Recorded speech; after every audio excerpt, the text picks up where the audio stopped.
This hearing of the Committee on Oversight and Accountability will come to order. I want to welcome everyone here today. Sorry we're getting late. Votes extended about 15 minutes longer than they were supposed to. Without objection, the chair may declare a recess at any time. I now recognize myself for the purpose of making an opening statement. Today marks our first hearing since the election, in which President Trump won in a landslide. This summer, Ranking Member Raskin described Republicans as a, quote, shrinking, shriveling minority party. They're a cult of personality, and there's not many people who are buying the cult and dogma anymore, end quote. Yet just 2 weeks ago, President Trump received historic support from Americans of all races, religions, and backgrounds. It's clear the American people aren't buying what the Democrats and their allies in the media are selling anymore. For nearly a decade, Democrats, many of whom are in this room today, have demonized the millions of Americans who support President Trump. I think of the proud Americans in my district, good neighbors, citizens, and God-fearing individuals. They're tired of being called trash, cult followers, fascists, Nazis, and many other horrific names for simply loving their country and supporting President Trump. My constituents want the cost of living to stop skyrocketing, whether it's food, gas, heating their homes. They want the border sealed to stop the flow of illegals and criminal aliens coming to our communities. And they want to end the weaponization of government. Unfortunately, we have recently seen a disturbing example of this weaponization of government on full display. In the wake of Hurricane Milton, at least one FEMA official engaged in political discrimination against supporters of President Trump. This official ordered employees to discriminate against vulnerable Americans affected by a hurricane when they needed assistance the most. This same employee alleged on TV that this was not an isolated event and that FEMA essentially treats the homes of President Trump supporters as if they were homes of people with vicious dogs. This is unacceptable. Americans demand accountability. Today's hearing provides members and the American people the opportunity to get answers about these troubling developments that have overshadowed FEMA's critical mission. While today's hearing will focus on FEMA, the issue at hand is part of a larger problem: the urgent need to hold the unelected, unaccountable federal workforce accountable to the American people and the duly elected President of the United States. In his first term, President Trump faced not only open insubordination from federal employees who refused to help implement his policies, but also subtler practices intended to thwart elements of his agenda. And we're already hearing through media reports that some federal employees from DOD, EPA, and of course DOJ are already plotting to thwart President Trump's agenda when he is sworn in as president in January. The current system does not have strong enough mechanisms to ensure accountability. The disciplinary system is run by and for civil servants to protect civil servants. President Trump has pledged to take action to bring accountability to the federal workforce and ensure there are measures in place to appropriately deal with poor performers and those who actively resist implementing the policies of a duly elected president. And he will have strong allies in the Republican members of this House Oversight Committee. Democrats claim President Trump is trying to politicize the civil service, but situations like the one at FEMA validate our concerns that it is already politicized. Under the Biden-Harris administration, the civil service has not only grown in size, but also in power. And this power is evident. Just ask the people in Highlands County, Florida. They needed help, but at least one FEMA official used her power to make help harder to get. We only know this because one whistleblower was brave enough to come forward, but others knew about this and said nothing. And FEMA leadership didn't take action against this supervisor until the press exposed the discrimination. More importantly, FEMA officials did not immediately end the discrimination. Since being fired, this supervisor has made multiple media appearances claiming she was following direction from above and that this practice is widespread. So, the question is this: from FEMA's perspective, was her main offense not only saying the quiet part out loud, but that she put it in writing? Who knows how many victims of Florida were left out of rapid disaster relief response? And what about other areas of the country? How long has this gone on and where? It is not acceptable for anyone to threaten the life or safety of FEMA employees, and FEMA does not protect its people, but this does not justify writing off a huge segment of the population. I'm eager to hear from the administrator today about the status of FEMA's disaster relief efforts, as well as how we can prevent further discrimination. I want to thank you, Administrator, for being here today, and I now yield to the ranking member for his opening statement.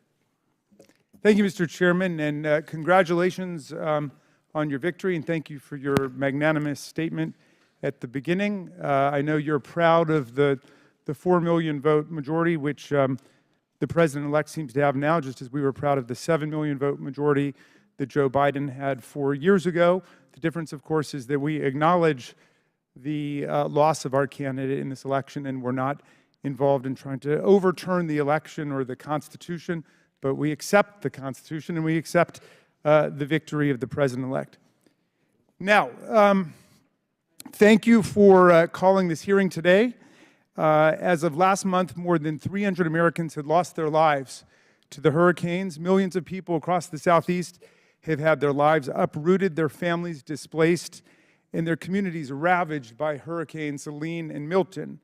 Friends of my family were forced from their home in Asheville, North Carolina, and they came to stay with us in Maryland for several weeks following this nightmare. And we closely tracked the recovery effort, which has been unceasing and determined, even though aid was still too slow in getting into some communities.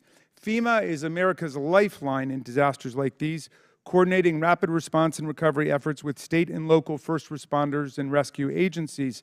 In these hurricanes, FEMA deployed swiftly, providing survivors with temporary shelter, debris removal, and other emergency measures, including the $750 for serious needs assistance for individuals to get items like food, water, baby formula, and medicine. FEMA's disaster work is not conducted by a unitary force of full-time federal government employees, but rather a dynamic team of emergency responders and agencies drawn from across the country, which includes federal, state, and local workers, full-time and part-time employees, and private contractors. Two of my own constituents, Montgomery County Fire and Rescue Service Captains Josh Kurland and Dave Hutchinson, went south with rescue teams to help communities hit by Hurricane Helene. FEMA workers from around America help their fellow Americans get back on their feet after a disaster like this. Now, even in the heat of the presidential election, Mr. Chairman, FEMA's response won high praise from leaders across the political spectrum. Virginia Governor Glenn Youngkin said, quote, "I'm incredibly appreciative of the rapid response and the cooperation from the team at FEMA." Florida Governor DeSantis said, quote, "Everything we've asked for from President Biden, he has approved." And our Florida colleague, Congresswoman Luna, said, "As I'm seeing, FEMA has been very helpful, and I've been in direct communication with them, and they're absolutely going to assist because President Biden has told them to do so." So we could be here today celebrating the workforce of 22,000 FEMA workers, but instead we are invited to focus on one so-called intermittent employee in Florida whose team encountered what she called political hostility while canvassing door-to-door for FEMA in Florida. Thereupon, as I understand it, she made the judgment that her workers were unsafe, and she issued the order to her team not to go to any more houses in the neighborhood where there were Trump signs planted in the yard. This was a bad mistake, legally and constitutionally, which violated the core mission of FEMA and every federal agency to work on behalf of all Americans. It's plainly wrong and divisive to use a presidential campaign lawn sign as a proxy for someone's dangerousness. The director of FEMA, who's with us today, Ms. Criswell, properly acted immediately within 36 hours of learning of the incident because this action was an egregious departure from the norms of nonpartisanship which must govern the conduct and the work of the federal workforce. Federal workers have a duty to serve all Americans regardless of their political identification. FEMA's prompt and unequivocal personnel action in this case is powerful evidence that the civil service system is working, not only to deliver quality public service, but also to correct employee errors and ensure that the people whose homes were skipped as in this case, receive outreach and assistance. And I understand that there were 20 homes that were skipped, and then they were immediately addressed afterwards, but I want to ask about that. Now, none of this is to deny for a moment that in recent months, FEMA aid workers have been forced to work under a cloud of propaganda and lies concocted to erode public trust in FEMA. Because of this disinformation, many victims of hurricanes have rejected federal assistance, and others have even harassed and threatened FEMA workers. As Republican Congressman Chuck Edwards, who represents Asheville, North Carolina, said, all the misinformation has been, quote, not just unhelpful, but it's been harmful. I agree with my Republican colleagues and Administrator Criswell. Federal agencies must serve all Americans, and that means a federal workforce of nonpartisan professionals hired based on competence and merit. What's true of FEMA canvassers is, of course, true of the rest of the government. We need government for all the people, regardless of political viewpoint. President-elect Trump has promised to be a president for all Americans, and I hope he delivers on that. And if he falls short of it, I trust all my colleagues will hold him to it. In his first administration, President Trump all too often deliberately directed disaster aid based on the party politics of local leadership and past electoral performance, not the needs of the community and disaster survivors. In 2017, his administration denied 99% of the aid that North Carolina's Democratic governor requested as part of cleanup efforts after Hurricane Matthew. Also in 2017, after Hurricane Maria, President Trump blocked the full release of emergency assistance to Puerto Rico that was appropriated by us in Congress due to his unfounded belief that the destruction and death toll had been inflated to make him look bad. In 2018, after California suffered the deadliest and most destructive wildfire in its history, President Trump initially refused to approve disaster aid because of the state's liberal Democratic leanings. He reportedly later changed his mind after his staff provided him data showing that there were more Trump voters in Orange County, California, than there were in the entire state of Iowa. Now is the right time for all of us, Mr. Chairman, and I mean this, for all of us to agree that nobody in public office, no matter how high nor how low, should play partisan politics with disaster relief in the age of climate change. Thank you for convening today's hearing so we can stand together and reaffirm our commitment to the idea that government exists to serve all of our citizens and to commend the devoted federal workers who work day in and day out to serve all of our people. Thank you, Mr. Chairman. I yield back. Gentleman yields back. Without objection, Representative Stubbe of Florida and Representative McCormick of Georgia are waived onto the committee for the purpose of questioning the witness at today's hearing. I'm pleased now to introduce today's witness. Ms. Deanne Criswell has served as Administrator of the Federal Emergency Management Agency since 2021. She has spent much of her career in emergency management, having previously served as Commissioner of the New York City Emergency Management Department, as well as previous positions within FEMA, serving as leader of the agency's National Incident Management Assistant Teams and as a Federal Coordinating Officer. Ms. Criswell served 21 years in the Colorado Air National Guard and is the veteran of 2 overseas tours. Pursuant to Committee Rule 9G, the witness will please stand and raise her right hand. Do you solemnly swear or affirm that the testimony you are about to give is the truth, the whole truth, and nothing but the truth, so help you God? Let the record show that the witness answered in the affirmative. Thank you very much. We appreciate you being here today and look very forward to your testimony. Let me remind the witness that we have read your written statement and it will appear in our full in the hearing record. Please limit your oral statement to 5 minutes, but obviously you can speak whatever you need to say. We want to hear it. As a reminder, please press the button on the microphone in front of you so that it is on and the members can hear you. When you begin to speak, the light in front of you will turn green. After 4 minutes, it will turn yellow. When the red light comes on, your 5 minutes have expired, and we'll ask that you try to wrap it up at that point. I now recognize the Administrator for her opening statement. Thank you.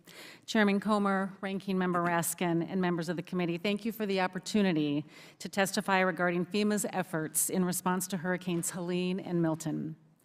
We value this committee's legislative support and oversight of our agency, and I look forward to our conversation today. On September 26th, Hurricane Helene made landfall in Florida as a powerful and a fast-moving Category 4 storm. with hurricane force winds extending 40 miles and tropical storm force winds extending 310 miles from its center. Helene then entered Georgia as a Category 2 hurricane before becoming a powerful tropical storm that continued to release historic rainfall over already saturated soils as it marched through South Carolina, North Carolina, Tennessee, and Virginia. There were also impacts in West Virginia and Kentucky.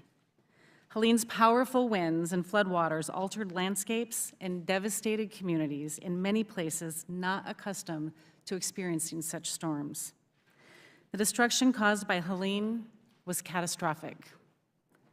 Less than 2 weeks later, Hurricane Milton rapidly intensified into a Category 5 storm in the Gulf of Mexico. After making landfall in Florida as a Category 3, it moved across the state into the Atlantic, spurring the formation of tornadoes and leaving an overlapping trail of destruction in many communities still reeling from Hurricane Helene. Many of these same communities were still recovering from Hurricanes Ian, Hurricanes Idalia, and Hurricane Debbie. And our hearts have been heavy with the stories of the survivors we have encountered and talked to. People who have lost their loved ones, their homes, and their businesses. These two catastrophic storms led to the loss of over 200 lives and caused extensive damages to homes and neighborhoods across the impacted states. There was also widespread disruption of critical services across southeastern United States, including the obstruction of transportation routes, which isolated many homes and communities. FEMA's mission statement is a simple one, spelled out in 7 powerful words, helping people before, during, and after disasters. And in my written testimony, I have provided a detailed account of FEMA's preparation, our pre-positioning of assets and personnel, and our coordination with other federal agencies in support of our state, our local, and our tribal partners. I have described in detail how FEMA responded to these 2 storms across 8 states, mobilizing the full weight of the federal government to help in impacted areas that were not accustomed to this kind of disaster. Prioritizing search and rescue efforts, reopening roads to reconnect hard-to-reach areas, delivering essential food, water, and other supplies to residents, and restoring critical infrastructure. And I have described how FEMA is leading recovery efforts in these impacted states, doing everything we can to cut through red tape and expedite assistance to survivors. This has been a challenging time for our workforce of over 22,000 dedicated, hardworking people, many of whom were impacted by the storms themselves and delayed their personal and family recovery to meet our mission needs and respond to the disaster. Our workforce persevered through all of these challenges that I have just described. And they also persevered through a difficult security environment generated by misinformation about FEMA's work to spread through social media, which was spread through social media. Our goal is to help all people obtain all of the assistance that they need and that they are eligible for under the law. And any of the assistance and any misinformation that was out there was making this much more difficult for them to get this needed assistance. I greatly appreciate the voices and the support from Congress, from both sides of the aisle during this event, who attested to the work that FEMA was doing on the ground. So I was very concerned when I learned a FEMA employee had given instructions to a disaster survivor assistance team that were completely at odds with FEMA's mission. A critical function of these teams is to go door to door, to meet with disaster survivors, to make them aware of FEMA programs that are available for them, and to help them register for needed assistance. This employee wrote to about 11 staff members under her supervision that they should, quote, avoid homes advertising Trump, end quote. My senior leadership team provided me with this visual evidence that the employee had, in fact, issued these instructions, and they recommended that this employee be terminated and I concurred and directed the termination of this employee. I released a statement that day, and I will repeat what I said to all of my employees and the American people. This type of behavior and action will not be tolerated at FEMA, and we will hold all people accountable if they violate our standards of conduct. I do not believe that this employee's actions are indicative of any widespread cultural problems at FEMA. FEMA, however, has taken appropriate action to ensure this matter is fully investigated, and I am committed to ensuring that nothing like this ever happens again. In the meantime, we have sent a new team to the field to contact all of the homes that had been skipped over at this employee's direction, and that work has been completed. Now, I know that this incident is on the minds of many members of this committee and across America, and I will be happy to answer your questions on it. However, I also hope that we will be able to have a chance to discuss the great work that our workforce has been doing in response to Hurricanes Helene and Milton, as well as the important challenges that lie ahead in the recovery effort. Thank you again for this opportunity to testify, Chairman. I look forward to your questions. Thank you very much. We'll now begin with questions, and the Chair recognizes first the member at ground zero of the last hurricane, Dr. Fox from North Carolina. Thank you very much, Mr. Chairman. I want to associate myself with your opening statement. Also, I want to thank the thousands of Americans who responded to the destruction of Helene in the North Carolina mountains by donating everything you can imagine to people there. Many tractor trailers of goods came from all over America.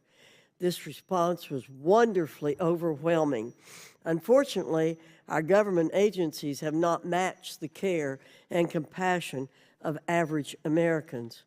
Ms. Criswell, I have the statement, the mission statement for FEMA here, because I looked at it and saw what you have said in terms of saying that the mission statement is to help people before, during, and after disasters in every form.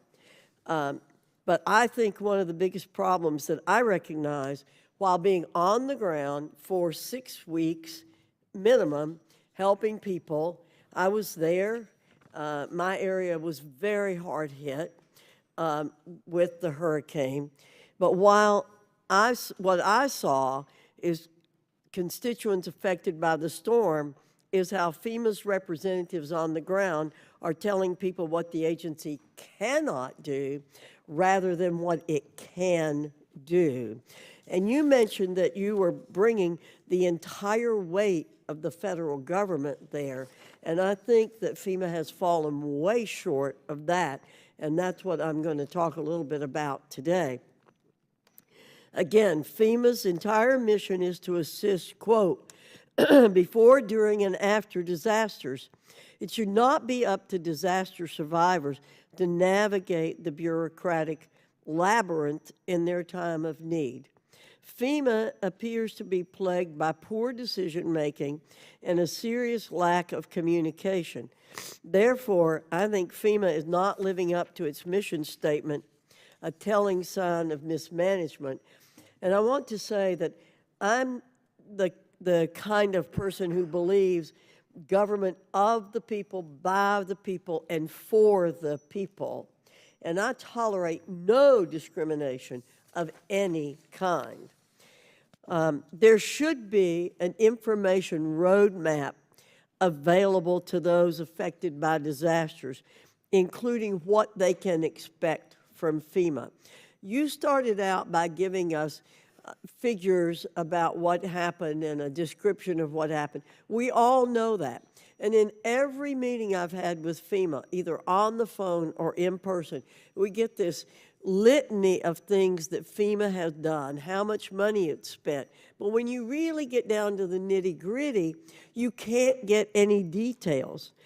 What that roadmap should include is how much, what kind of aid they can expect to receive, a timeline for aid, information on all available assistance, the total federal government, as you said, which we do not get. What types of decisions will have to be made in the coming weeks, months, and years? So does FEMA have this roadmap, and if so, how is it communicated to people on the ground?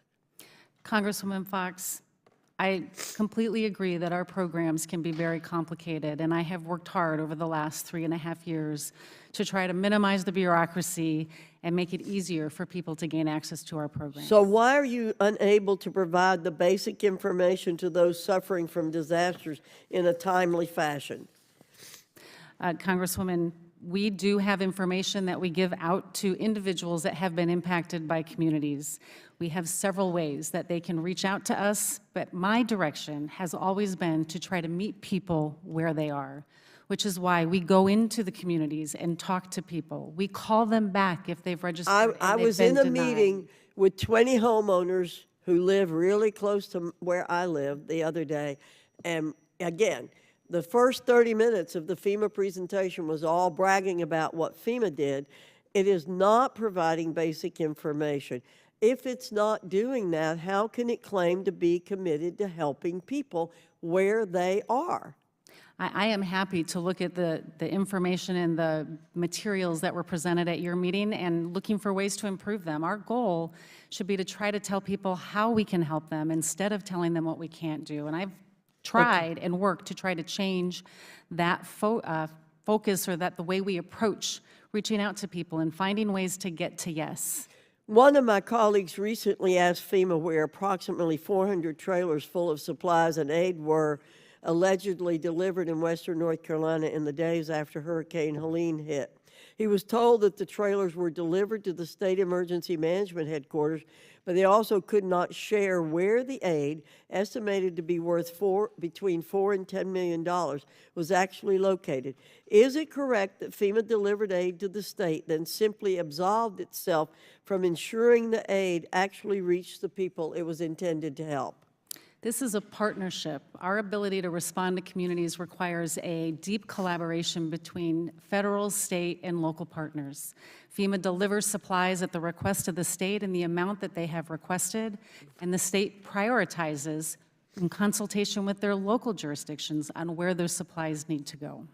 Thank you, Mr. Chairman. I will have several questions to submit for the record. Thank you. Thank you. Gentlelady yields back. Chair recognizes Mr. Frost from Florida.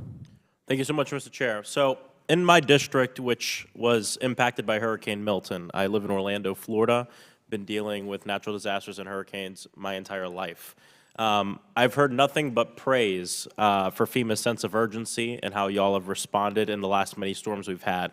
Since Hurricane Milton, many of my constituents have opened up casework with my office to help get FEMA assistance.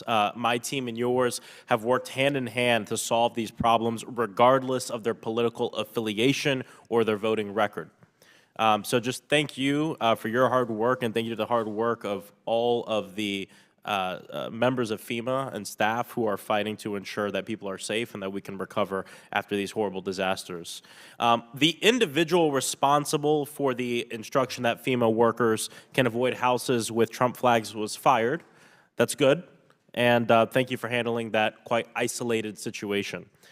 I do, though, however, have to call out the hypocrisy of many members of this committee. Madam Administrator, according to staff on President-elect Trump's former National Security Council, on at least 3 occasions, the President-elect hesitated to give disaster aid to areas he thought were too democratic, like California after the 2018 wildfires. If President Trump were to engage in partisan discrimination, how could that impact Americans, the economy, the environment, and also taxpayers in general?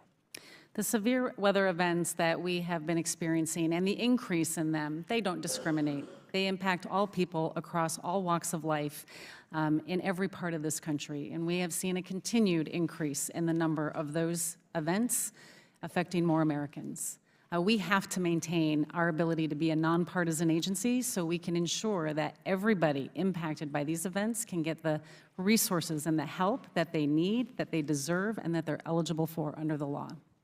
According to reports, Trump only agreed to release aid when his staff pulled voting results to show him that the heavily damaged area of Orange County, California, had more Trump supporters than the entire state of Iowa. I ask unanimous consent to enter into the record a Politico article from October 2024 titled, "Trump Refused to Give California Wildfire Aid Until Told How Many People There Voted for Him," XAID says. Without objection, so ordered. In the FEMA chapter of Project 2025, the blueprint for the Trump administration, on the FEMA section, it said, quote, "They need to shift the majority of preparedness and response costs to states and localities instead of the federal government," end quote. This would be devastating for Floridians. We know these storms are happening more often because of the climate crisis. I've heard directly from scientists and meteorologists who fly into these storms after I flew into one with the hurricane hunters, that they are going through more of these, they're seeing the worst storms they've ever seen in their careers. These are folks who've been doing this work since the 80s. Madam Administrator, how would this proposal impact the safety of folks like my constituents in Central Florida who are getting hit year after year with these once-in-a-100-year hurricanes?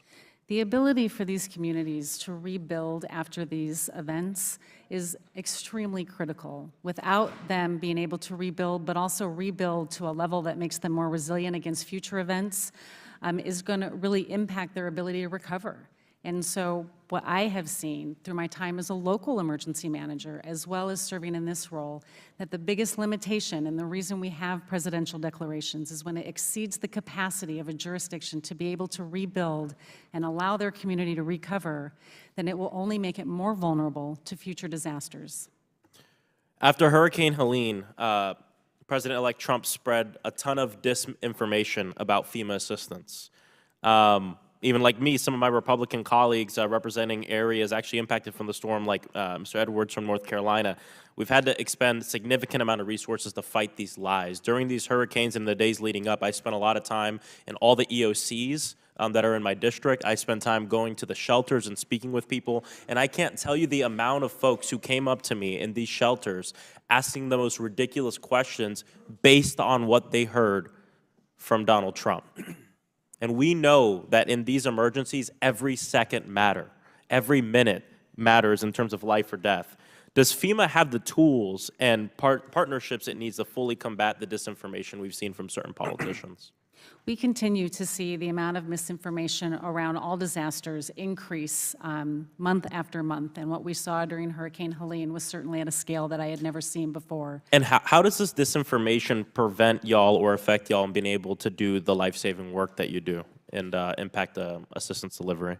I think the biggest impact is that it makes individuals that have perhaps lost everything concerned about whether they should come to us for assistance, and then they cannot start their recovery process if they don't enter the system to get the resources that they're eligible for.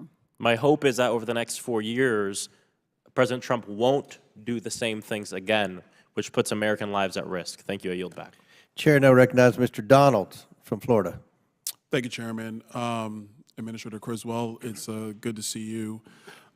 My district was hit by Hurricane Ian 2 years ago. So we were devastated, like so many other communities were devastated by Helene and by Hurricane Milton. My question for you actually surrounds the firing of Miss Washington. She had given multiple interviews where she claimed that avoiding politically hostile homes is commonplace throughout FEMA. Is this a practice at FEMA?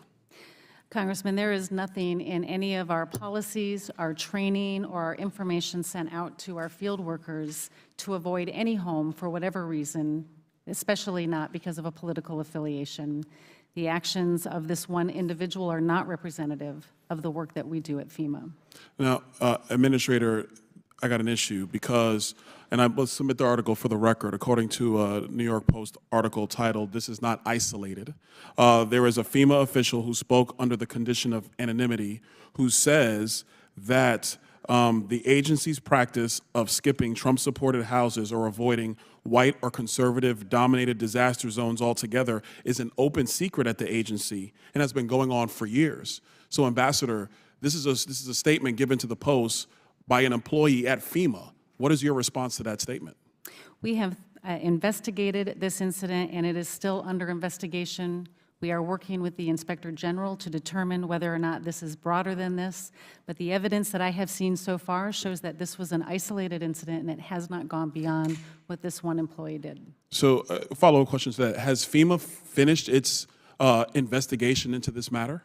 No, we have not finished our investigation. We have been working with the Office of the Inspector General. It was also referred to the Office of Special Counsel for a potential violation of the Hatch Act, and I have asked the Inspector General to do a full review of this incident. So Administrator Criswell, you told me at the beginning of this questioning that there is nothing in your policies that would dictate that this is to occur. Yet you have one official who was fired who said it does occur. You have another official under your purview, under the condition of anonymity, talking to the press that it does occur. But you can't verify to this committee that these practices do or do not occur. Is that correct? I have been given no evidence and seen no indication that this goes beyond this one incident. If you have specific information, I would welcome that. Are you prepared to turn over the communiques between your supervisors and their field representatives and upper-level management at FEMA to this committee? We always cooperate with Congress on the information that they request, and we will continue to cooperate throughout this. So you're prepared to turn over all those We communications? are prepared to support requests for information to help support the ongoing investigation into this. Chairman, I would move that it's clear that the administrator is more than prepared to share all communications with the Oversight Committee about various communications with field volunteers, volunteer staff on the ground, supervisors at FEMA headquarters here in Washington, D.C. Also, for the record, Chairman, I move that the article that I talked about, this is not an isolated incident, be submitted for the record. Without objection, so ordered. Administrator, I want to follow up with one point. It was said later in this article, FEMA employees are trained to deal with threats in disasters. And I think it's important for the committee to understand that when you're on the ground dealing with threats, especially in a disaster area, it is important. Administrator, do you think it's a better course of action for law enforcement to be involved when potential threats occur on the ground? Because look, during Hurricane Ian, we understood that you not only had citizens who were trying to protect their homes from looters, and they are concerned. You have looters who are actively trying to get at people's property in a disaster zone.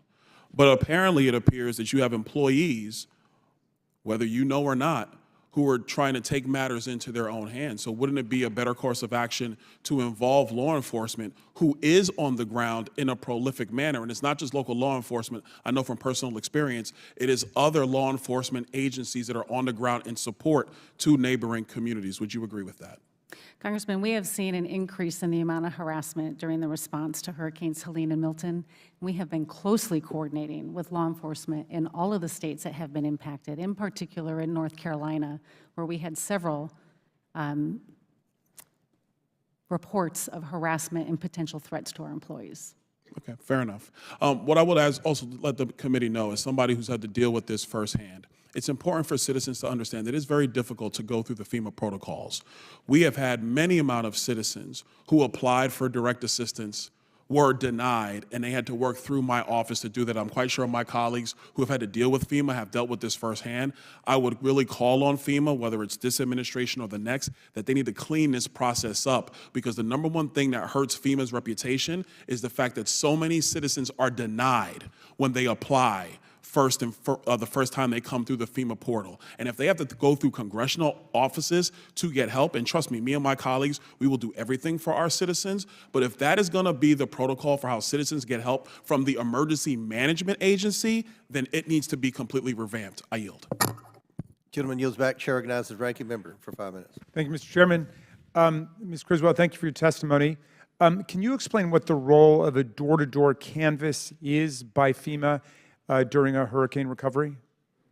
These are our, ranking member, our disaster survivor assistance teams. These are groups of individuals that go out into communities to either see if they have registered for assistance, check on their case for them, or also identify if they have any other needs that we need to engage our nonprofit partners that might be in the area, like assistance with mucking and getting their home. And we can relay that information back to the local emergency manager or back to the state to make sure we're meeting all of their needs. And this is a situation where there may be a complete communications breakdown because of the hurricane itself, right? That is part of the reason we do this, is because we know, and especially during these incidents, we saw limited cellular communication availability. They could not get online to register for assistance. They could not call us. And so we send people out to go knock on their door and see if they have had that opportunity yet. How many doors would you have knocked on during Hurricanes Helene and Milton? Tens of thousands, I would have to get you the exact number. Okay, and hundreds of people would have been involved in the effort? Yes. Okay, so it's been reported that there were unprecedented levels of harassment and threats leveled against FEMA workers, both the full-time workers and then intermittent part-time workers and volunteers who came along. Do you have any sense of where this harassment and where these threats were coming from? What were the things being said that would lead people to attack FEMA workers?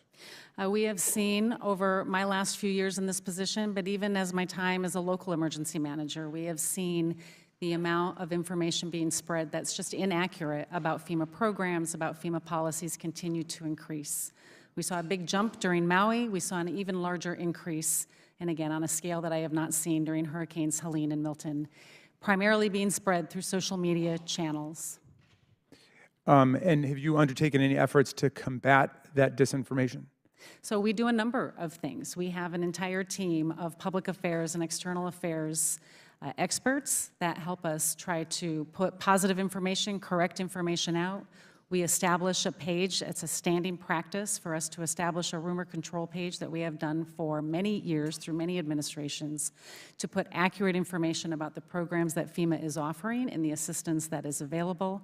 We also reach out to the community. For example, in North Carolina right now, we're hiring community liaisons, people from the community that can help be a bridge between us and the people in their community to build that trust, make sure people are getting everything that they need, but also to let us know what kind of information or what kind of resources they may still need.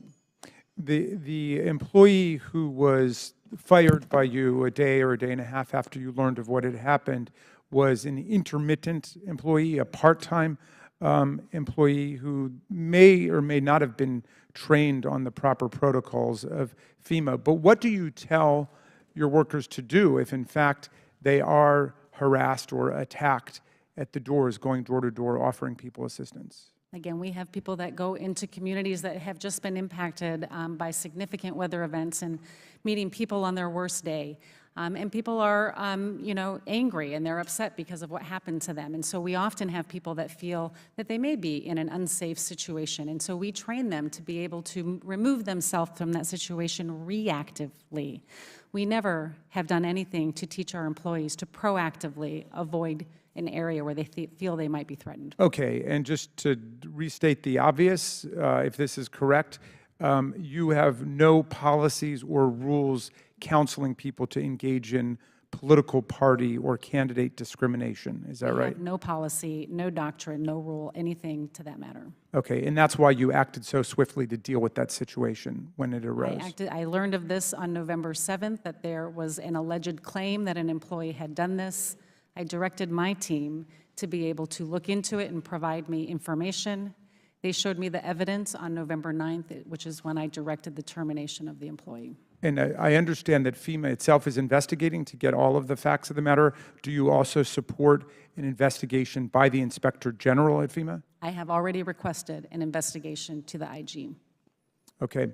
Well, look, on behalf of the family that stayed with me after the hurricane hit Asheville, North Carolina, and other friends who were affected, I want to thank FEMA for doing your very best on behalf of the American people and mobilizing a strong relief effort. Not perfect, none of them are, but certainly a very serious attempt to address all of the needs that arose.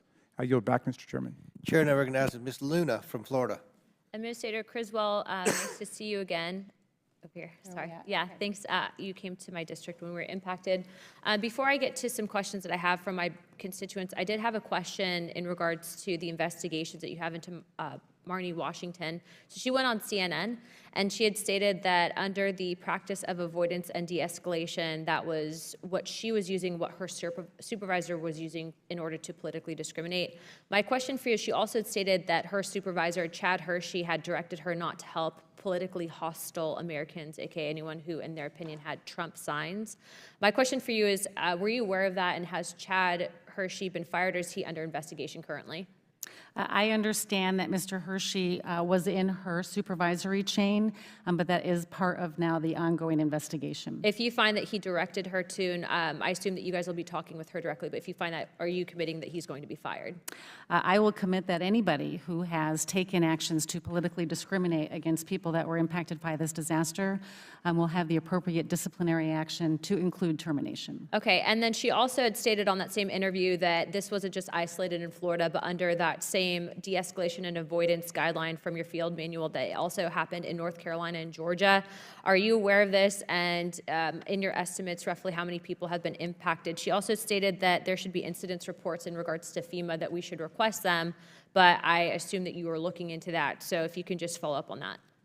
Yeah, we will certainly follow up on that, but again, our policies in nowhere talk about proactively discriminating against areas where they feel that there might be something harassing. Tracking, sorry, I just have to move on because we have time here. My next question is that in regards to your investigation, Marnie Washington stated that after she was terminated that she still had access to her portals and the cases that she had filed, and because of that she was actually able to see that FEMA was going through and deleting information in regards to the cases that she had specifically handled. Now, I understand that when people leave, sometimes things have to be terminated, but if you do have an ongoing investigation, my question is why would you then want to delete information, because then you wouldn't be able to adequately conduct a conclusive investigation? I have no information that we have deleted anything, as stated by Ms. Washington.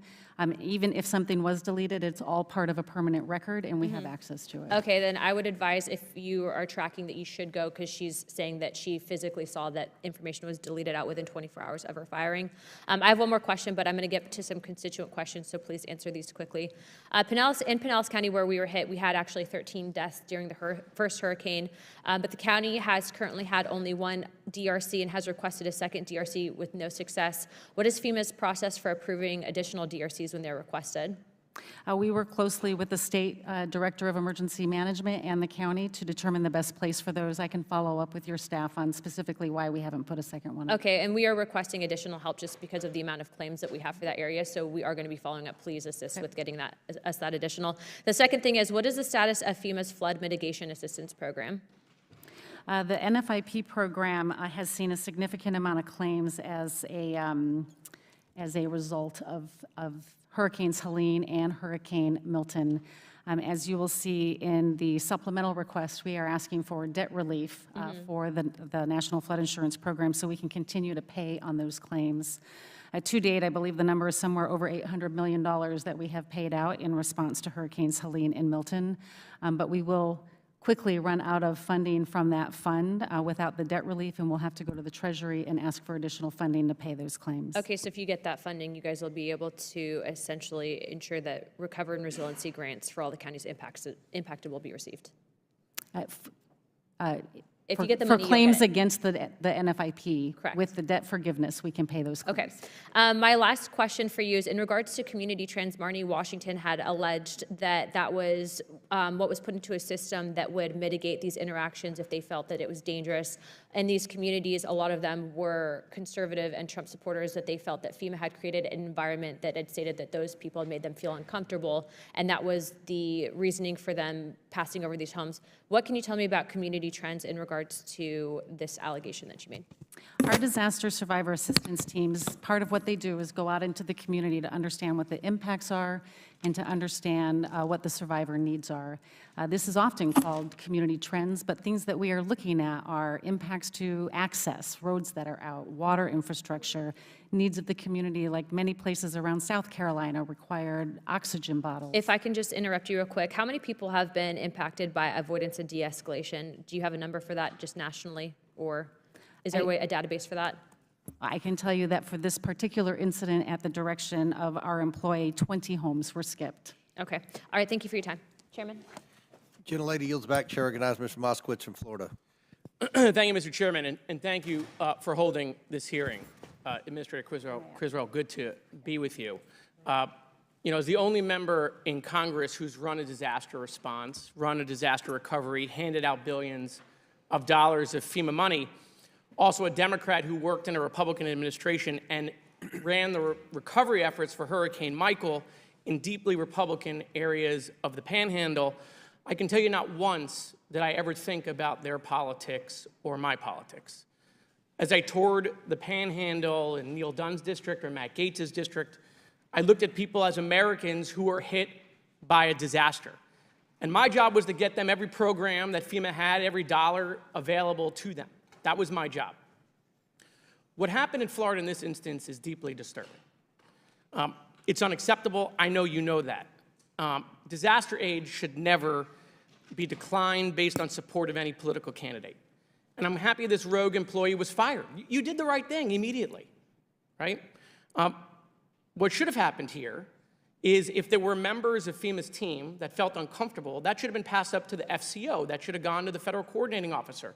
And then that information should have gone to Director Guthrie, who's the Director of Emergency Management in the state of Florida, my former deputy.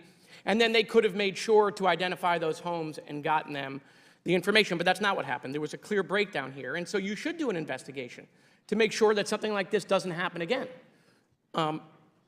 Every emergency manager in the country during COVID, yourself included, I'm sure, was worried about the politics of disaster aid changing. We saw it happening in real time.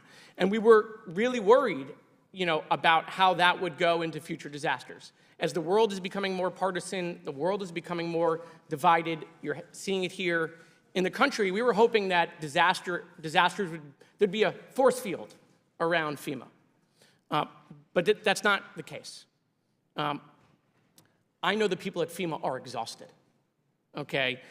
Talent is retiring. They have a rotating door because of the burnout rate from disasters. That's not just in this administration. I talked to the previous 2 administrators during Donald Trump's administration, and it was the same problem because of all the disasters that are happening and the burnout rate that exists. My own agency lost 200 people after COVID because they were burned out. Every problem that my colleagues brought up, and they're right. Chairwoman Fox is right. Anna Paulina Luna is right. All of the problems that they brought up with FEMA, those issues about programs and being denied, this is not new. This has been going on for a while. It happened in the Trump administration, right? Because here's one of the things that I'm going to say that no FEMA administrator will tell you while they're FEMA administrator. But the last 2 Trump administrators will tell you, previous administrators will tell you when they leave the job, is that Homeland has become too big. It has become too big. I got to work with Joe Lieberman. The idea of Homeland was a great idea. It's still a good idea. But never did anyone envision that the bureaucracy would become too big. FEMA can't make the changes you want them to make, whether it's Ms. Criswell or the next administrator that Trump appoints. They can't. Homeland won't let them because there's 30 people around a table, right, trying to figure out what to do in the agency. So for the people at DOJ, if Vivek and Elon are listening, you need to look at Homeland. You got problems at Secret Service, guess where that is? Homeland. And so what I'm saying is that don't look at Administrator Criswell or this FEMA administration or in this Biden administration. If you think there are issues in FEMA that you want to fix, I'm letting you know these issues go back decades. They're not new. They're not. And so I do want to say one more thing because I think it's tremendously important for my colleagues across the aisle and my Democratic colleagues. It is so important that we don't allow FEMA to become politicized and that we don't allow disaster aid to become politicized. Laser beams do not start fires in California. We cannot guide where hurricanes go. And you know what? You know who's amplifying that stuff? Foreign accounts. Other countries are amplifying that stuff on social media to divide us, to divide Democrats and Republicans. They want us fighting over disaster aid because it helps their goal. We can't participate in that. We shouldn't amplify that. So, Mr. Chairman, I thank you for having this hearing. We should have this hearing. But I want you to know that these issues that you're bringing up are not issues of today. These are issues of yesteryear. And so I will work with anyone across the aisle on fixing these issues within Homeland. And with that, Mr. Chairman, I yield back. Gentleman yields back. Chair now recognizes the chairman of the Judiciary Committee, Mr. Jordan. Thank you, Mr. Chairman. Administrator Criswell, is Ms. Washington lying to us? Ms. Washington has She said it's common practice. You said it's reprehensible and isolated. Both statements can't be true. So someone's not giving us the facts, and I'm kind of trying to figure out who's not telling the truth. The actions that Ms. Washington took were unacceptable. Well, you had another employee. Now, they remain anonymous, but I think one of my colleagues pointed this out earlier. A FEMA official who spoke on condition of anonymity said Ms. Washington likely received, quote, very clear guidance from her supervisors. Is that not, is that person lying too? I have not received any evidence outside of the screenshot that Ms. Washington directed So those her two people team. are wrong. They're not telling the truth to us. We are currently investigating this But that's not issue what you and said. bringing You in said the this is IG. isolated, reprehensible, hasn't happened. This is the only time. And they're saying, nope, nope, nope, it's commonplace. I am saying that FEMA's mission is to help all people. Well, let's look at before, maybe during, the and best after evidence we have disasters. is the actual screenshot. Can you put the screenshot up on the screen? Let's look at what the text message said. The text message said, implement best practices. Like, this is the best practices. We're going to implement them. And they talk about making sure you're going in pairs or with more than one person, avoid the Trump homes, drink your water, take your towel, coconut waters. So stay hydrated, walk with someone else, and don't go to the Trump homes. It seems pretty common and matter of fact in the actual evidence we do have, the text message itself. But you're still saying Miss Washington and this other person aren't telling the truth. When I received this text message, it was not in accordance with the way we conduct business at FEMA, and I directed Even though her it said best termination. practices, even though it said stay hydrated, which everyone would agree with, even though it said go in pairs, which everyone would agree with, even though it said bring a towel, make sure you're covered. I mean, even it said coconut water is the best way to stay, even though it said all those practical things, the part about avoiding the Trump homes, that's not a best practice, that's not commonplace. Is that what you're saying? That is nowhere in our policy, and I can't speak to I'm the not saying it's in your motivations policy. behind what Ms. Washington did. But it was, okay, now her supervisor, this Mr. Hershey, have you talked to him and to find out if he knew this was happening? I understand that he was in her chain of command, and this is under investigation. Have you talked to there's 13 people on this text message. Have you talked to all 13 of those individuals? This incident is under investigation. That's not what I The asked you. I office- know it's under investigation, and we know how investigations work when it's done inside the agency. It takes forever. I'm asking, did you talk to the 13 people on this best practices text message? The Office of Professional Responsibility has taken this, and they are following appropriate protocol to investigate. Is the Inspector General looking at it as well? And I have asked the Inspector General to take a look at this. I Any welcome their idea review. when they're going to talk to these 13 people since you have it? Have you talked to, how about you personally? Have you talked to any of these 13 people? I have not talked to them You have not talked to personally. any I of them? have an entire team that focuses on this investigation, and that's what they're doing. Seems to me it's part of a mindset that's in government. And this is the scary part, because I think it's broader. And you don't have to take my word, take it what people have said. I mean, this reminds me, we've talked about this many times, but I can think of, well, actually the same person, let's go back to that, the same person who said that this likely received very clear guidance, this other FEMA official, also said this: I've heard from other entities who are serving in North Carolina that there was clear guidance to be mindful, quote, of the types of people who are in Western North Carolina. I have That's not pretty seen derogatory evidence of stuff that. there, isn't it? I have not seen any. But you know what it evidence of sounds like? It sounds like Peter Strzok. Peter Strzok, when he said, oh, I just went into Walmart, I can smell the Trump supporters. Sounds like Joe Biden when he said, oh, the garbage I see is the Trump supporters out there. Sounds like the guys the Democrats had, the professor the Democrats had testify back in 2019 in the impeachment. Conservatives, especially very conservative people, tend to spread out, perhaps because they don't even want to be around themselves. This disdain, this mindset that's in the government where everyone's deplorable, everyone's garbage, everyone is, smelly people at Walmart, and oh, be mindful of those people in Western North Carolina. That's what it sounds like. And again, the best evidence is the text message we have, which reinforces that mindset that we have seen from so many people in our government. The actions directed by Ms. Washington are unacceptable, and when I received this text message, I directed her termination. Do you have any idea who this other, who this other official is? I do not, and if you have that information, Congressman, please share it. I don't have it. You're the one who's got it. You're the one who hasn't talked to the 13 people on the text message. It has not been raised to me. All right. I think, Chairman, I yield back. Chair now recognizes Ms. Norton from Washington, D.C.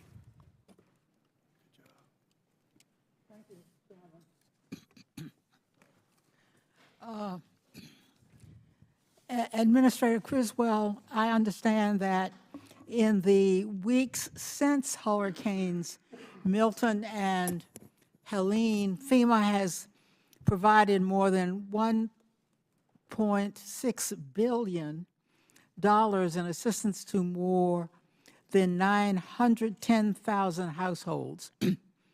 FEMA has also delivered more than 16 million meals, 18 million liters of water, more than 3,000 rolls of blue roof sheeting, and more than 700,000 gallons of fuel to the communities devastated by these hurricanes. And 700 and 500 FEMA employees remain deployed in these communities to assist with recovery. Administrator, what steps did FEMA staff take to contact their with survivors on the ground, including those displaced from their homes, and make them aware of the resources available to them? Congresswoman, FEMA has many ways that we can reach and connect with people that have been impacted by disasters. They can contact us through our 1-800 number. They can go through our disasterassistance.gov website to register for assistance. They can use the FEMA app.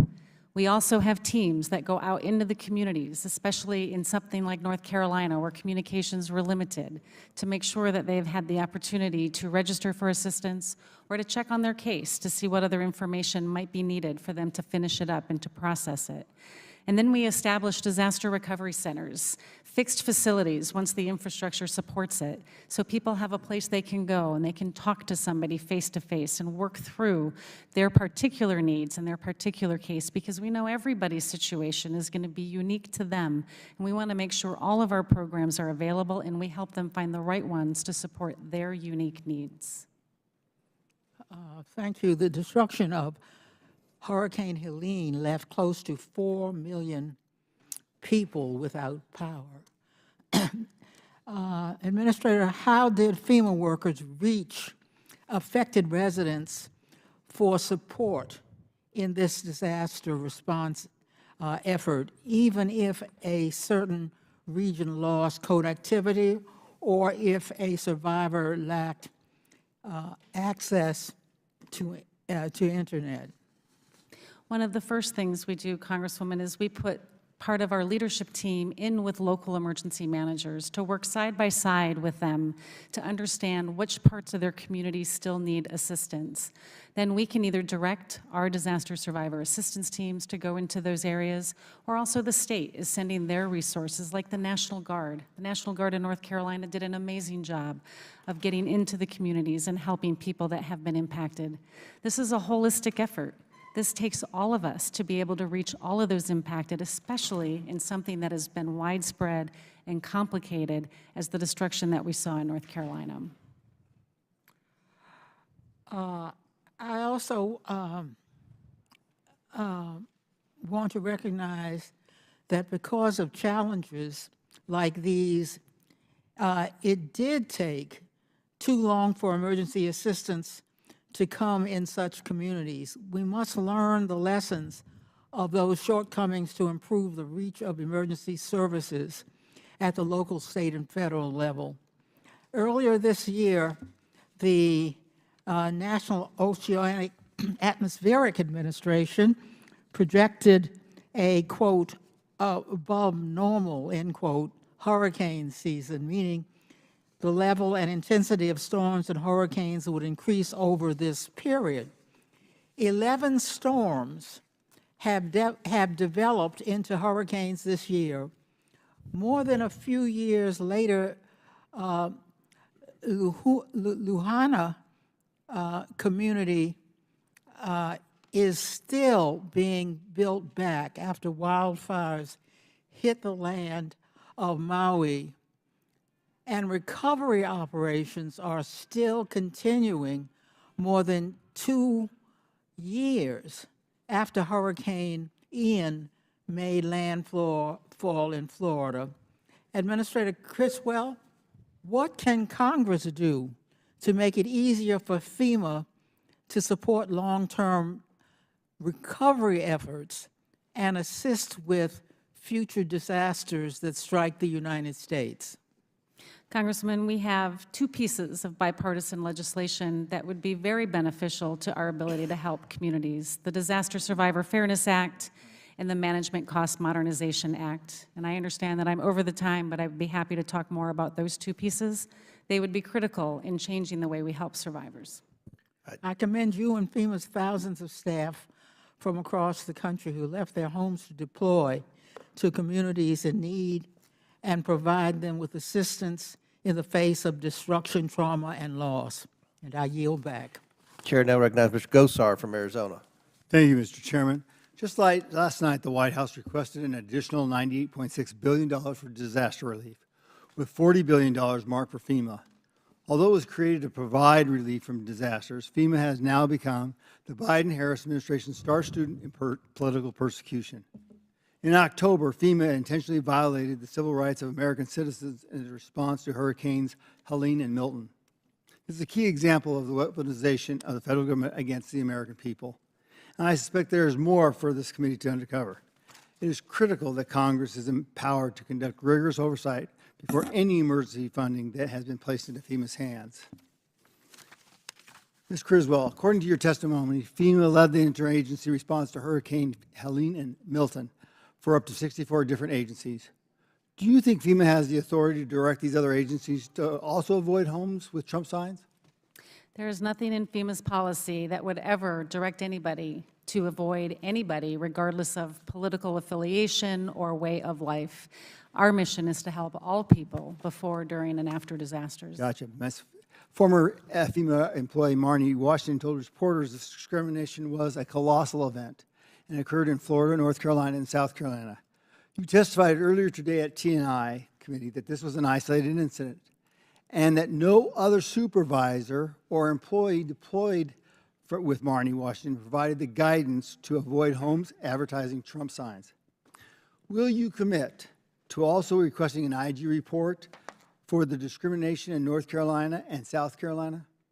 I have already requested the Inspector General to investigate this, but I will be certain to ensure that they include North Carolina and South Carolina in that. Thank you. An anonymous female employee, we've been told, I guess it would be from the Daily Signal, that employees were also advised to avoid certain homes and specifically use the terms hick, cowboy, redneck, Trump supporters, and MAGA to describe them. Have you come across any of these terms in your investigation so far? This is the first I am ever hearing any of those terms. I'll make sure you have those. In an interview with the Washington Examiner, they said these homes were avoided because based on community trends from hostile political encounters. My question to you is, how does FEMA declare an incident as a community trend? Is it true that it only takes one encounter to make a FEMA employee uncomfortable to declare a community trend? One of the things that these teams do, our disaster survivor assistance teams, is they go into the communities to not only register people for assistance, but to understand the impacts of the community. They're looking for things like damages and access issues to transportation infrastructure. They're looking for damages to water and power. They're also trying to understand the survivor needs. These are often referred to as community trends, but these are used to help us understand the impacts and what resources we're going to need to bring in. These are not proactive efforts to try to identify where we should or should not go. Okay, so my office requested these incident reports ahead of this hearing, but were not provided. Can you please provide this committee with the incident reports that determine Lake Placid should be defined as a community trend? I wouldn't say that Lake Placid was defined as a community trend. Again, when we talk about impacts to a community, we're looking at impacts to that community and survivor needs. So you would provide all the incident reports? So We will work with Congress on the requests for information and provide what you need. Now, Ms. Criswell, in October you said fighting misinformation is a priority for FEMA, including that you allege misinformation from President Trump, Elon Musk, and some of my colleagues about FEMA's responsibility or lack thereof in its spending. Is FEMA spending its taxpayer funds responsibly? Quick question. Can you repeat that, sir? Yes, is FEMA spending its taxpayer funds responsibly?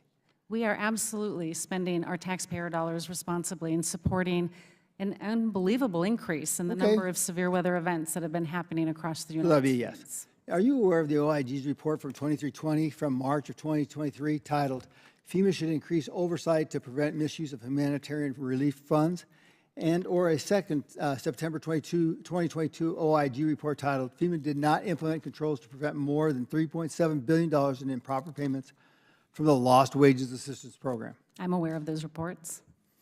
And you knew this, and then how are you applying that to this discovery now that you're hearing about Ms. Washington and possibly other people causing a problem for this?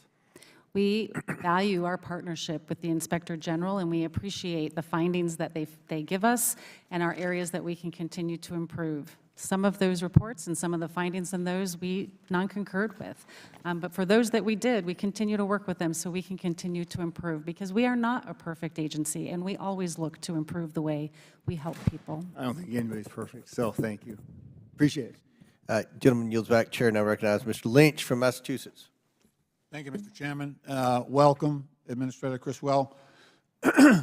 As evidenced recently by Hurricane Helene and Milton and the catastrophic consequences, we continue to witness historic flooding that is triggered by extreme weather events.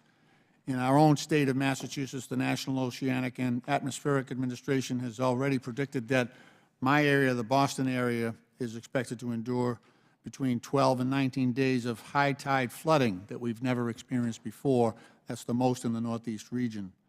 The Nonpartisan Congressional Research Service also reports that floods are the most common and costliest natural disasters across the United States. However, flood damage is not covered typically by traditional homeowner insurance, and moreover, most private insurers don't even offer flood coverage. Instead, as you know, most of our constituents procure flood insurance for their homes and businesses from the National Flood Insurance Program, which you administer.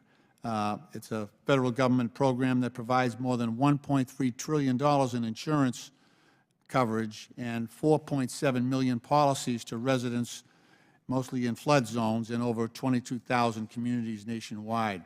Unfortunately, Madam Administrator, to the detriment of both victims of flood damage and the American taxpayer, this program is currently more than $20 billion in debt, especially after having to borrow substantial funds from Treasury, as you noted earlier, to cover a series of devastating flood seasons, including going back to 2017, which became the costliest season on record and included Hurricanes Maria, Harvey, and Irma. Administrator, FEMA administers the National Flood Insurance Program, which is set to expire in a few weeks of this year. Can you offer us your thoughts on how the financial position of this program is impacting your ability to support homeowners and businesses that are recovering from flood damage? The National Flood Insurance Program is one of the only ways that a homeowner can get the necessary coverage to protect their investments. And the National Flood Insurance Program has not had a multi-year authorization in many years. It has been from CR to CR. Right. Without a multi-year authorization, we will continue to struggle year after year to meet the claims that individual homeowners have. And we have offered up with our reauthorization proposal 13 measures, I think it's 13, steps that we can take that will be able to make the program financially solvent and make sure that everybody has access to this through an affordability framework as well. As we know, not everybody can afford flood insurance, yet it's their #1 resource and tool to help protect their investment. So we seem to keep falling behind with these 1-year, I think it's called as-needed funding. You don't have a multi-year program where you can actually try to get ahead of some of this stuff. So we're still dealing with Hawaii. We're still dealing with some of these 2017 disasters that we haven't caught up to. One thing I wanted to ask you is that, we seem to compartmentalize these disasters. We have, we've got, because of the impacts of climate change, we've got, these epic rainfall events that's causing flooding. We've got tornadoes, we've got hurricanes, we've got drought-induced wildfires, and our flood insurance program only covers certain people or targets certain people in flood zones. Would it be better, would it be more efficient if we looked at rather than having a flood insurance program, we had a broader disaster insurance program where we have more people paying into that? It might cross-subsidize some of the costs that we're seeing as a result of these disasters, and might allow a break to the taxpayer instead of having to go in and bail out people who might repeatedly be experiencing, flood damage from storm surges in areas where they may not wisely relocate. Yeah, I mean, the National Flood Insurance Program is available to anybody. And I often have said, if it rains where you live, it can flood where you live. There are only certain areas that are mandated to purchase flood insurance, but everybody has the opportunity to purchase flood insurance. As far as making that a broader, more catastrophic insurance program, I think that's something that we should be having conversations with the private sector about, because that's what they should be providing. All right, thank you. My time has expired, Mr. Chairman. I yield back. Very good question. I'll recognize myself for 5 minutes. And Administrator, I want to thank you for the work that you and FEMA did in my district a few years ago after the tornadoes in West Kentucky. I want to publicly say that. With respect to the text message behind me, how did you receive the text message? Did you know about it before it became public, or was it brought to your attention before the media made public with it? It was brought to my attention on November 7th while I was in North Carolina with my leadership team checking in on recovery. It was mentioned to me that they had heard that there was a text message that a staff member had sent. I then directed my team to look into this. This was before the media inquiry or the media story came out. They reviewed it and looked into it on the 8th. They contacted me on November 9th. They showed me the text message. I still had not seen any media stories, and I directed the termination of the employee because it violates the way we conduct business. And you've testified that you believe this was an isolated incident. Why should we believe that this is an isolated incident and not part of a pattern in FEMA? Because we've seen many other government agencies that we believe have become politicized and or weaponized. So, I mean, why should we believe this is an isolated incident? Chairman, I understand your concern and I share your concern because I want to ensure that the American people know that FEMA is there to support all people, which is why we are conducting an investigation and why we have asked the IG to look into this further to ensure that this is not beyond the one employee who sent this message. It is not indicative of the rest of our workforce, and it is completely unacceptable. So I want to go back to Ms. Washington. You terminated her. She was a part-time employee. If she were a full-time FEMA employee, could you have terminated her then and there on the spot? We definitely have more flexibility within our intermittent employee HR practices, but we would have been able to take the necessary action to remove her until a full investigation had been done.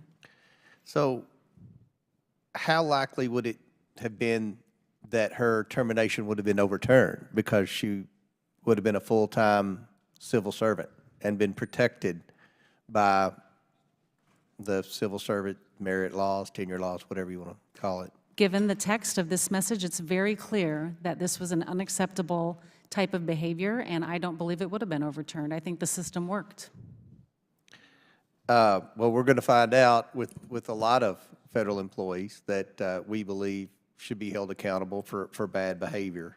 And that's one of the huge issues in this election, and this is going to be a priority for the new administration, and this is a role that this committee is going to play moving forward to try to work with the Trump administration, work with Elon Musk and Mr. M. Swamy to try to make government more efficient. So we'll see. We certainly believe that people, regardless of their party, regardless of their status in their years of service in the federal government, regardless of their ideology, if they've done wrong, then they should be held accountable. And I think the American people agree with us, and I think that was a huge issue in the election a few weeks ago. I want to switch gears and talk about FEMA, and I think a lot of people, myself included, often wonder what is the role of FEMA. So if a hurricane or a tornado or a natural disaster happens, I believe FEMA should be first on the scene. I believe that they, should be in charge of obviously rescue and recovery to ensure that, to help coordinate, to ensure that people have food and shelter. And then, of course, the big role I believe FEMA plays is debris removal to try to help coordinate, to get the power going, to get the roads cleared and things like that. A lot of people wonder, what then? What else is FEMA responsible for? Because I know when we had our issues in West Kentucky, people were thinking that if they didn't have insurance, that FEMA was supposed to come in and pay for that. Can you tell this committee and the American people who are watching this what exactly FEMA's role is the second a natural disaster happens, whether it's a wildfire out west or whether it's a tornado in the Midwest or whether it's a hurricane on the East Coast? What is FEMA's responsibility from start to finish, and how long should that take? I think the best way to start that, Chairman, is the fact that all disasters are executed at the local level, they are managed at the state level and supported by the federal government, and that's where FEMA comes in. In this particular incident, I contacted governors before the storm made landfall in all of the states that were impacted, encouraging them to ask for a pre-landfall emergency declaration. What that does is it allows me to pre-position resources. And these aren't just FEMA teams, these are the federal government. It gives me the ability to direct other members of the federal government to come in and be able to respond to those immediate life-saving needs as needed after a storm passes. For these events, we pre-positioned resources from Florida up to North Carolina and into Virginia to support those immediate needs. And we do that at the support of the governor. We have teams that are embedded with the governor sitting side by side who are also communicating with the local emergency managers, the local first responders to know where those needs are so we can direct our resources to the areas that don't have enough. These all start and end with that local first responder, and they did amazing work in those first few hours after these storms passed, and our teams on the ground immediately, the search and rescue teams from across the federal government, were there doing life-saving activities as the storm were passing all of these states. We then support through mission assigning other federal agencies like the Army Corps of Engineers to help assess what the needs are going to be for debris removal, or at the request of a local jurisdiction to actually do the debris removal if they don't have the contracts to do so. And then we continue to support the stabilization of those lifelines, being able to reimburse communities if they put in a temporary bridge or if they've done something to, in the case of Asheville. And the time's expired, but what's the normal time length for this? What do you have an objective when you go in and say, all right, this is when we hope to be finished? Do we hope everybody's paid? And do you have, is that ever a factor or an objective? All disasters are definitely unique. My objectives and my timelines are in that response to make sure that I have teams on the ground before landfall, that they are engaged during and after landfall, and then when the governor's team tell us that the incident stabilized, then we demobilize those response teams. Chair recognizes. Mr. Chairman, I just have a UC request on some relevant articles. One published in The Hill, September 30, 2024, titled "Georgia Governor Kemp Praises Biden's Hurricane Helene Response Amid Trump Criticism." A CNN article, October 7, titled "DeSantis and Biden Speak on Storm Recovery After Reports GOP Governor Had Not Returned Calls from President and Vice President." And 3, a CNN article, October 3rd, titled "Fact Check Amid Bipartisan Praise for Biden's Hurricane Response. Trump Falsely Claims Reviews Are Universally Negative." Without objection to order, Chair recognizes Mr. Christian Morte from Illinois. Thank you, Chairman, and thank you, Administrator, for your service. I want to show you a visual. Do you recognize this picture? I do not. Good. It's an atmospheric research facility in Alaska that, believe it or not, conspiracy theorists allege is a mind-controlling weather machine. And one of the conspiracy theories out there is that somehow FEMA controls the weather. And I assume that you, as the administrator, do not control the weather, right? I do not control the weather. And you don't use secret machines to control hurricanes to target certain places in the United States, right? Correct. and you and your team did not direct severe weather at North Carolina to, quote unquote, commandeer lithium mine property in that state, right? Why would anybody want to bring harm to the American people? And you would not direct severe weather to target anyone of a particular political party, right? Never. You're not establishing FEMA camps to detain individuals or enact martial law, right? Correct. These are all conspiracy theories that you've had to deal with. I'm glad that you have addressed them in this forum. Now let me talk about stuff that's true. It's true that during Hurricane Helene and Milton, FEMA assisted more than 35,000 households with disaster relief, right? That number sounds about correct. Let me just talk to you a little bit about what certain Republican officials have said about your response. Can you please show the first one? This is Governor Glenn Youngkin of Virginia. You recognize him? I do. He said, "I'm incredibly appreciative of the rapid response and the cooperation from the federal team at FEMA." You don't disagree with that, right? Governor Youngkin and I were communicating, texting, and talking daily, if not hourly, during the initial hours that it was passing Virginia. Well, let me show you another quote.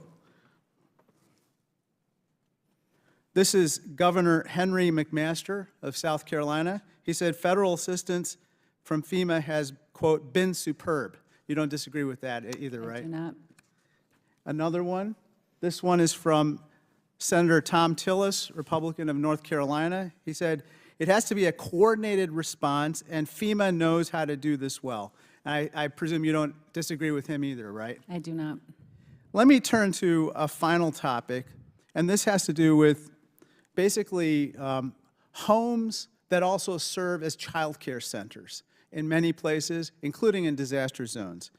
Administrator Criswell, access to child care is often forgotten in the aftermath of a disaster, and I'm worried that cases like these don't get enough attention by FEMA or other agencies because these child care centers are often based in the provider's homes rather than a commercial facility. Let me show you what's called a flood susceptibility map of the Chicago area, which is what I represent. I'd like to draw your attention to this particular map because it shows the areas of the Chicago, what we call Chicagoland, that have high susceptibility of flooding. And as you can see, it's this blue area which basically covers the entire region like a wet blanket. It represents millions of parents and children, as well as thousands of child care centers. And so my question to you is, in light of the fact that there's a perception, and I believe a reality, that not enough attention has been paid to these child care centers that are situated in homes, can you commit to proposing to my office and this committee ways that you can increase coordination between FEMA and the SBA to assist businesses like these home-based child care centers? Congressman, my office would be happy to provide any technical drafting assistance or further assistance to be able to figure out how we can better address these vulnerable populations within these communities. Thank you very much, and I yield back. Chair recognizes Mr. Grofman from Wisconsin. Thank you. Thank you for coming on over here. I think the last time we had FEMA before this committee was maybe about 8 years ago, and that was a time when I think down in Louisiana they had mobile homes that were being sold for, I don't know if you remember this, for for maybe a tenth the cost to which they were paid for, but that was the last time.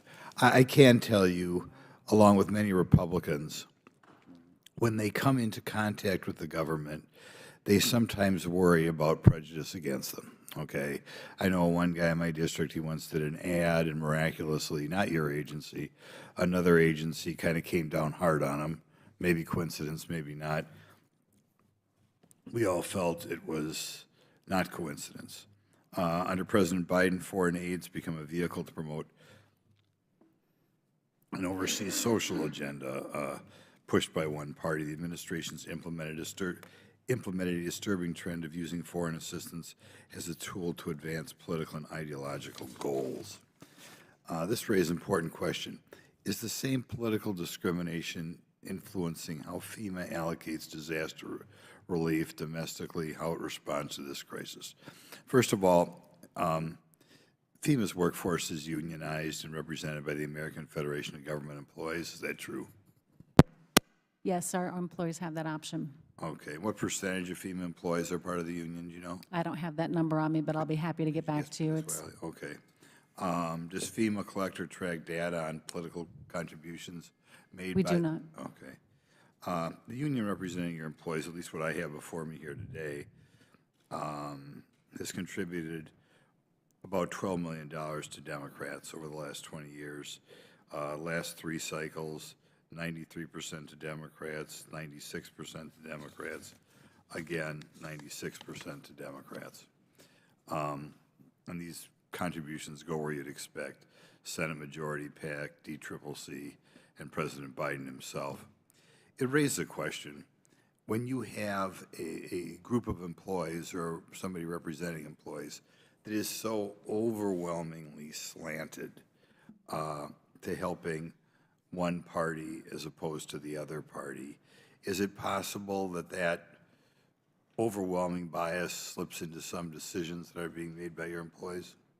unions are not part of our FEMA control, and employees have the option to choose to join them or not.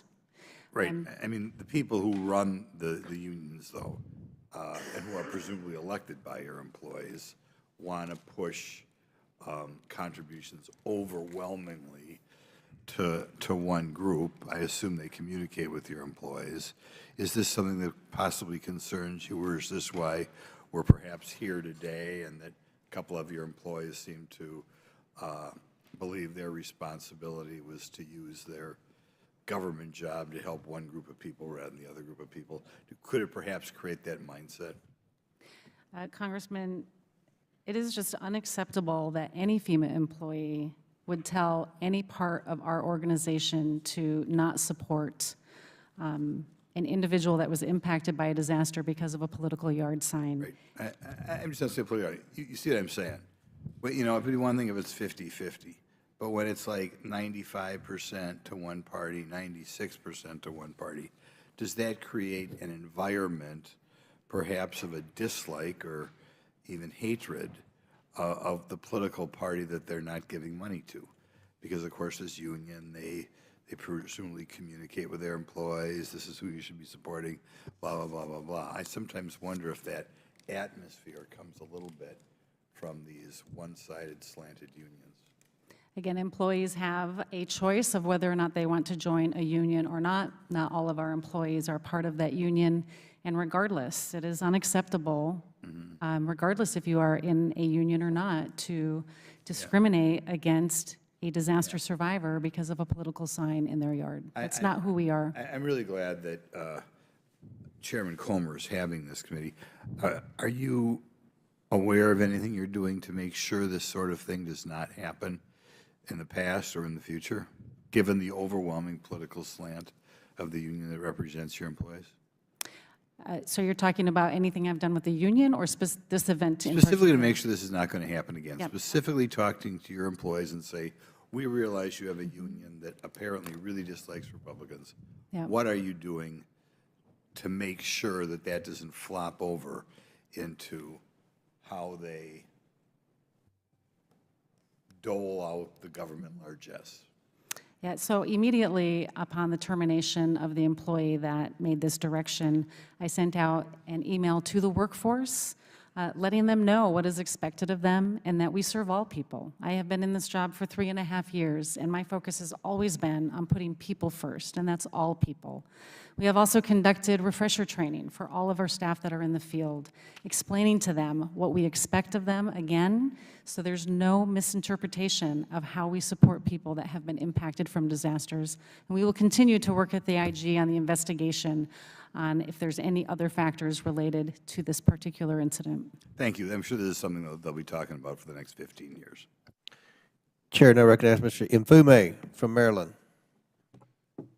Thank you, Chairman Comer and Ranking Member Raskin. I want to thank the administrator for being here today. And I want to associate my remarks with those of the Ranking Member, Mr. Raskin, in his opening statement. Madam Administrator, you've got a tough job. And I've tried to sit here and to listen to what you say and how you say it. And my gut tells me that you are a good person with a good heart who wants to do good things for your nation.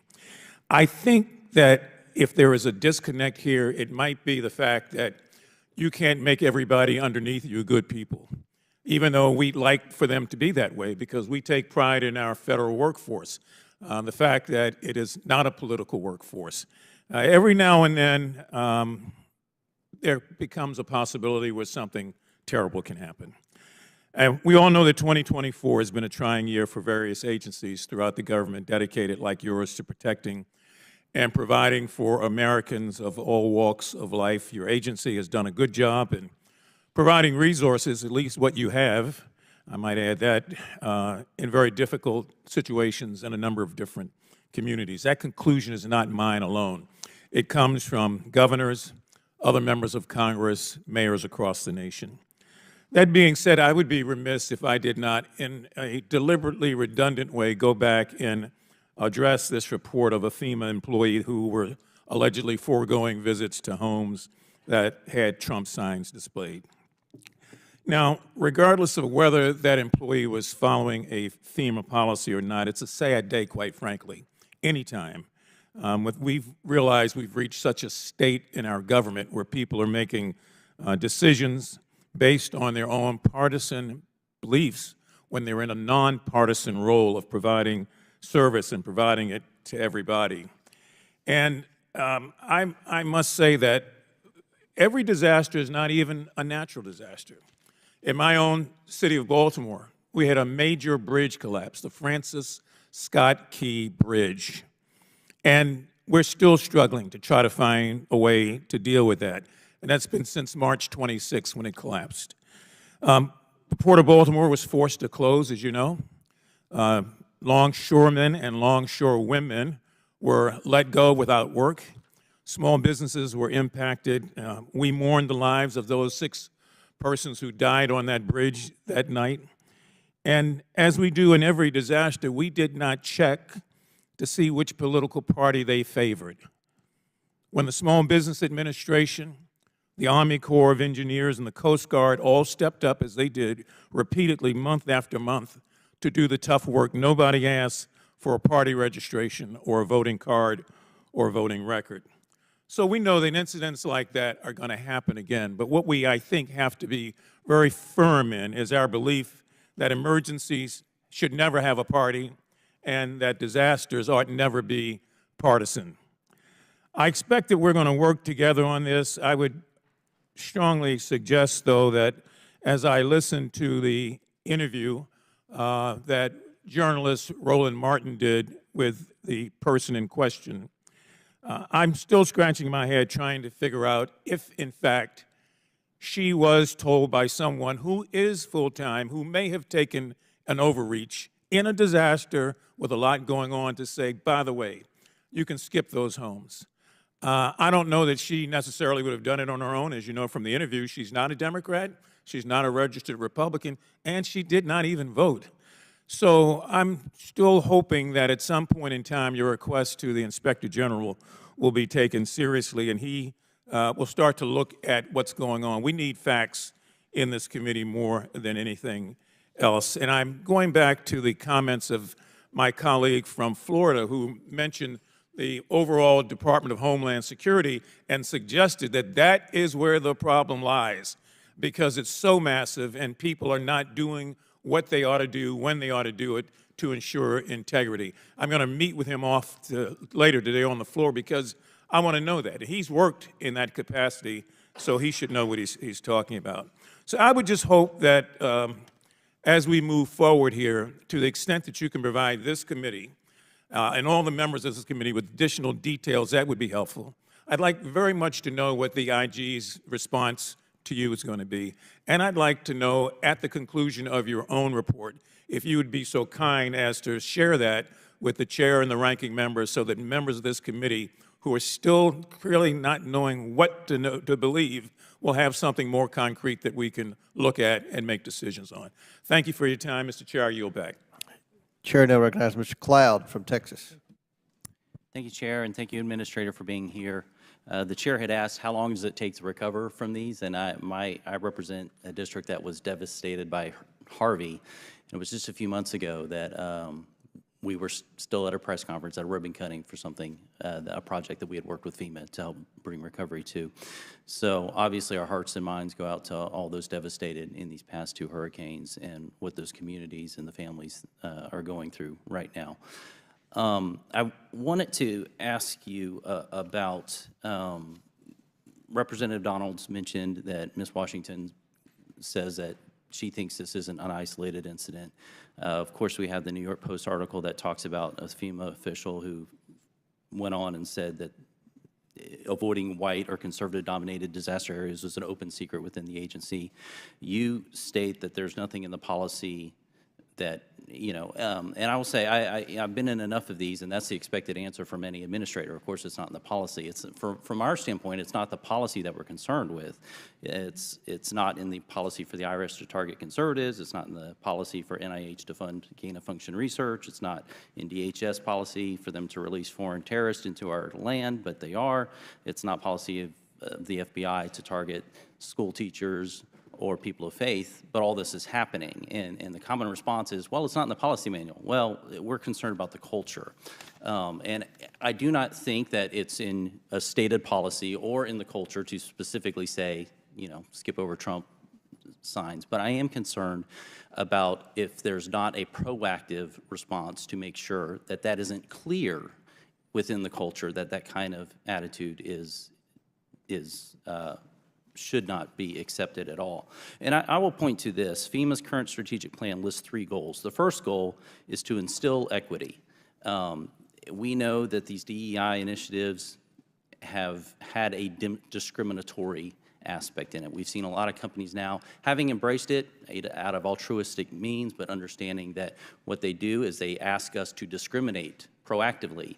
One of the things it mentions is this plan lists racial minorities, even religious minorities, as individuals who should be the beneficiaries of equity. So I would ask you, who's a religious majority, or a racial majority? Does FEMA make decisions about resources distributed according to these policies? Because this is in the strategic plan. And so whatever your case is on this, you're asking your employees to make distinguishment between individuals as opposed to just meeting a need. I tell people all the time in our office, we don't care who you are, we don't care what your voting record is, we don't care your background, your whatever. When you walk into our office, as many offices here, or even across the aisle, we're here to help and to help get your case through. I think that should be the very clear standing of FEMA, and I would encourage you to revise your strategic plan and rid it of all the DEI. We'll be addressing this actually in a markup, I think, tomorrow. But if you could do that, I think that would go a far way to making sure we have a proactive culture to where it's very clear so these isolated incidences don't pop up. Because what we didn't see in that text thread was any pushback on that either. And that should have been clear, like, no, we're not about that. That's not what FEMA's about. And I would encourage you to do that. I did want to ask about a couple things, because sometimes I've noticed, and I don't think this is the intent, having had my own experience with FEMA, but sometimes it seems that the process gets in the way of the people. And I will point in our own district, most of our districts rural. Sometimes you'd have a grant for $500,000 for a rural community. They're having to go through the same sort of process that in a large metroplex, somebody with a $20 million project is going through. Very often it was point of contacts were very difficult. I know one place that had 7 site visits. It was a different team every time. They had to start the process over and over again because staff kept changing and these sorts of things. I was talking to someone even yesterday, and I've had a number of conversations with someone who's on the ground in North Carolina trying to help. And they listed a couple instances where you have people come out in the community, they put some resources together. They're trying to respond while FEMA's getting there and other resources, agencies are getting there. And FEMA would go in and they would, for example, be hosted in a place. FEMA would come out and rent out the place from underneath the people who are already doing recovery work. And they would confiscate the resources that were in that place and basically take over and kick the people out. there was this one group that basically were hiding their resources now because that had happened to them 3 times already. And so I would also caution you, there's other instances too where you have people trying to go and rescue and do recovery of their family, of their friends, of their neighborhoods who they know are trapped on a mountain, for example. And FEMA workers would stop them and prohibit them from going in to rescue them. And so again, in the aspect of guiding a culture, could you speak to what you are doing to ensure, in a sense, that you don't have, you mentioned some of them are temporary employees, that you don't have people who have this newfound authority who are actually prohibiting the work because it doesn't fit within their scope, and that we're making sure we put people before processes? Chairman, I know we're over. Do I have time to answer? Can you, Make it quick? yeah, make it quick? My apologies. I've had a lot of experience with FEMA. So. Yeah, Congressman, I mean, first, I just want to address that equity as a foundation of emergency management is part of my strategic plan, because I think it will also address some of your concerns, because I share your concerns. And when I was a local emergency manager, both in Colorado, but as well as in New York City, what I have experienced is the barriers that people have, good working people have, in trying to access the assistance that's available to them. And when I came into this position, my goal was to try to remove those barriers and make sure that everybody had access. That's the foundation of why we put equity in there. It wasn't a DEI initiative. It was about making sure all people can access Religious the programs. minorities, distinguishing between religious minorities There's a and majorities? definition as in the executive order that is listed in there because that is the executive order. But our view on equity is making sure that Why would you we even have ask? consistent and fair treatment of all people and making sure that nobody is left behind. That has been our goal, and we have made transformational changes in our own policies and our regulations to help assist more people. And we've been able to provide more aid in the last 3 years because of these changes, because we focused on making sure that there were no barriers that we haven't before. Gentleman's time gone way over. Chair now recognizes Ms. Ocasio-Cortez from New York. Thank you so much, Mr. Chairman. You know, I think some of the points made earlier today, that disaster response and relief is historically and continues to be genuinely an area of bipartisan work, and my hope is that we can continue to protect these programs. In fact, one of the things that was brought up earlier, Administrator Criswell, was the National Flood Insurance Program, the NFIP. I previously served several terms on the Financial Services Committee, which also has jurisdiction over the authorizations around the National Flood Insurance Program, and a lot of people don't know that the maps for the NFIP and what is considered a flood zone or not are tied to flood maps from before the federal government even acknowledged that climate change is real. And so we are allocating flood insurance from before these areas became flood zones that are now flood zones. And so historically, there's been a great deal of Republican resistance to updating these maps. My hope is that we can do that now. But I wanted to move a little bit into your work and what we're seeing now in the current information environment, especially after a disaster. Administrator Criswell, recently in North Carolina and with these storms and hurricanes that have hit this year, there have been very large-scale moments of disinformation regarding FEMA, correct? Yes, ma'am. One of those that I've just seen is this idea that, and I'm going to ask you if this is true or not, and I apologize that I even have to ask you some of these things, but I think it's important for the American people to see in a setting like this, where we have to swear to tell the truth, that we see officially on the record that these things are not true. The first being that the suggestion that FEMA assistance was only a $750 loan that would have to be paid back, and if not, FEMA would seize the homes of everyday people who may not be able to make that back in such a catastrophic moment. Is that correct? That is completely inaccurate. Completely false, correct? But was it in your assessment, and did you see lots of people believing this on the ground or in the field? I was on the ground for over 3 weeks in North Carolina, and I did hear from people on the ground asking me, is this real or is this not real? Another one that I also saw very widely circulated, that FEMA did not have enough money to provide relief services because that allocation of funds went to either undocumented immigrants, aid to Ukraine, or even aid to the Israeli government. Is that correct, that FEMA's funds were allocated away to those causes? Completely inaccurate. Completely false. On the record, completely false, correct? Correct. And other things that we've seen as well, that it's standing policy for FEMA to politically discriminate. We know that that's not true, correct? Correct. And there was an incident we see, but that individual was fired, and that this is not a policy at scale, correct? Correct. Now, we know that these are important pieces, very large and influential pieces of disinformation, but I want to talk about the harm of that. Because if you are a FEMA worker canvassing door to door, you need to knock on people's doors and see what help they need, correct? Yes. Now, I know, as someone who's a target of large amounts of misinformation and disinformation, people will sometimes, and I genuinely want to separate this from a partisan accusation, but it is very important to say that if someone thinks that a FEMA official is coming to their house to take their house away, that's a situation that could be escalatory or potentially become violent over something that's not true, correct? Correct.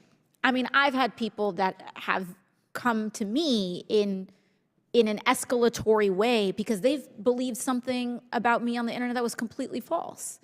And that's just me, let alone an anonymous FEMA official who does not have the same level of resources to be able to combat that kind of misinformation.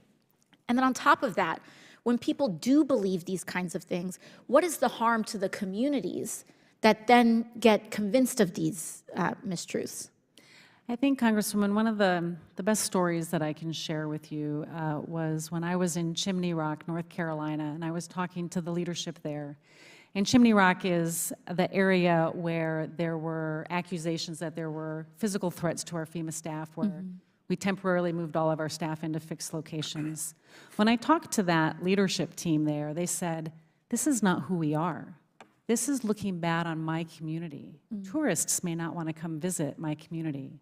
But let alone, we need your help. The people in this community need to register for assistance. And now we have to make sure that they understand that the government is there to help them and encourage them to apply for assistance so they can start their road to recovery. I think that is a really good example of how it not just impacts an individual, but impacts an entire community and their reputation and who they believe they are, and now who the public writ large thinks they are. Got it. Thank you very much. Gentlelady's time's expired. They have called votes. They called votes about 10 minutes ago, but we're going to have one more questioner, and then we'll recess for votes. But Chair now recognizes for the last question before recess the gentleman from Alabama, Mr. Palmer. Thank you, Mr. Chairman. This hearing has been all over the place, from climate change to politics to somewhat on the issue at hand. And I want to ask you, Administrator Criswell, has FEMA made any attempt to identify the people discriminated against because of their support for President Trump? The actions of this individual were unacceptable, and that's not what I asked. we do not have any evidence at this point that shows that this was a larger issue, but there are ongoing investigations. I've only got a few minutes. No, ma'am. I'm asking, there were clearly people who were passed over. Correct. Okay. Have you made any attempt to identify those people? Oh, those people that were passed over? Yes, ma'am. We sent another team in there, and they have made contact with everybody in that community. So what is FEMA prepared to do to meet the needs of those people who were discriminated against? If they registered for assistance or needed assistance, they are now in the system and will get whatever they are eligible for. Okay. And those are people who have applied that notified you that they were passed over, or did you discover them by other means? When we looked at the records from this employee's team and found the homes that were skipped, we sent a team in there to contact all of those homes. I can't tell you if they all applied for assistance. I don't know that they all needed assistance, but we at least gave them the opportunity. Okay, thank you. This is not the first time, though, that FEMA's had an issue with discrimination, because for years FEMA discriminated against houses of worship. it wasn't until a lawsuit was brought by 3 churches in Texas and 2 synagogues in Florida that this stopped. Are you aware of that? I am not familiar with the lawsuit that you're mentioning. Are you aware that that FEMA has had an issue with interacting with religious groups and I am not. churches? I think it's an unfortunate part of FEMA's history. And it seems that I can understand why there's a built-in political bias for FEMA employees in Washington, because only about 6.5% voted of the vote for president and the Washington, D.C. went to Trump. But I want to ask you something else. And I want to go back to the questions that Congressman Jordan asked, Chairman Jordan asked, and that those people who were on that chat group that witnessed the directive to volunteers, I'm not sure you gave a satisfactory answer as to whether or not you've contacted those people and what information you've gotten from them. Have you tried to do that? As I said before, I have not personally talked to them, but there are ongoing investigations. So will you state for the record that the investigators are contacting those people to get their information? The investigators should be contacting them, and if they haven't, I will ensure it. If you maintain that FEMA took swift and satisfactory action after Mrs. Washington's team's message, why do you think the whistleblower felt compelled to reveal her message to the public? I can't speak on behalf of the whistleblower. I know that I was made aware of the situation on November 7th. I received confirmation that this text message had been sent on November 9th, and I directed her termination. It was not acceptable behavior. It is not how we want to treat people. I understand what you're saying publicly, but what matters is what you're doing in the investigation, what you're doing privately to clean this up, and to create a culture of respect for all people. And I really don't care if they're Republican or Democrat. I don't care their religious affiliations.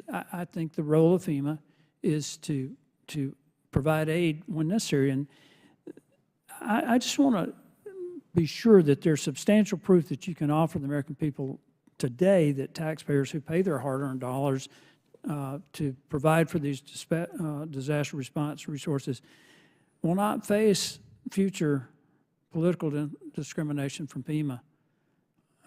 Can you give us absolute assurance of that?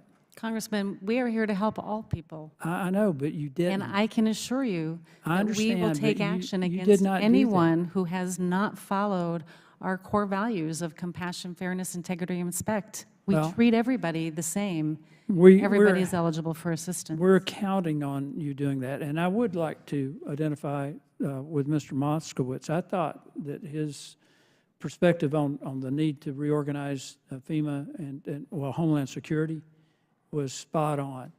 With that, Mr. Chairman, I yield back. Gentleman yields back. Pursuant to the previous order, the chair declares the committee in recess. Subject to the call of the chair, we plan to reconvene 10 minutes after the conclusion of votes, so the committee stands in recess.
AOC went.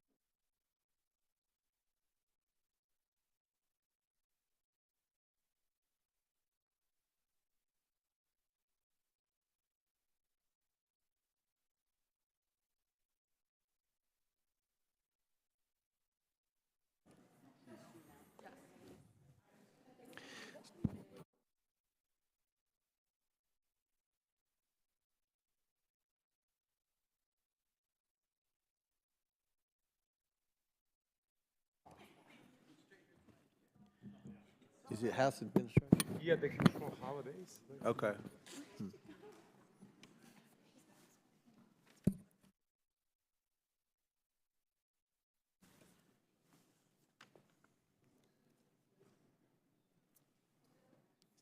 we know where the witness is?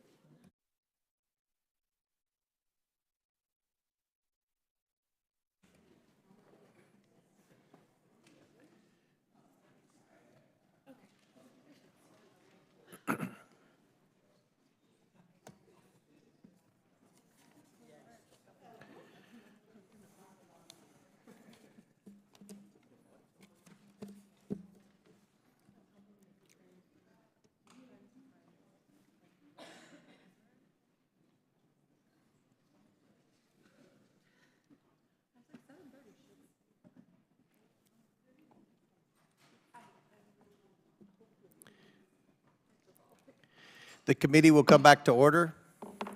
Before I recognize Ms. Brown, I want to make this statement that during the recess for votes, my staff made contact with a new whistleblower who provided a credible account that a FEMA contractor visited the home of an elderly disabled veteran's family around October 10th following Hurricane Helene.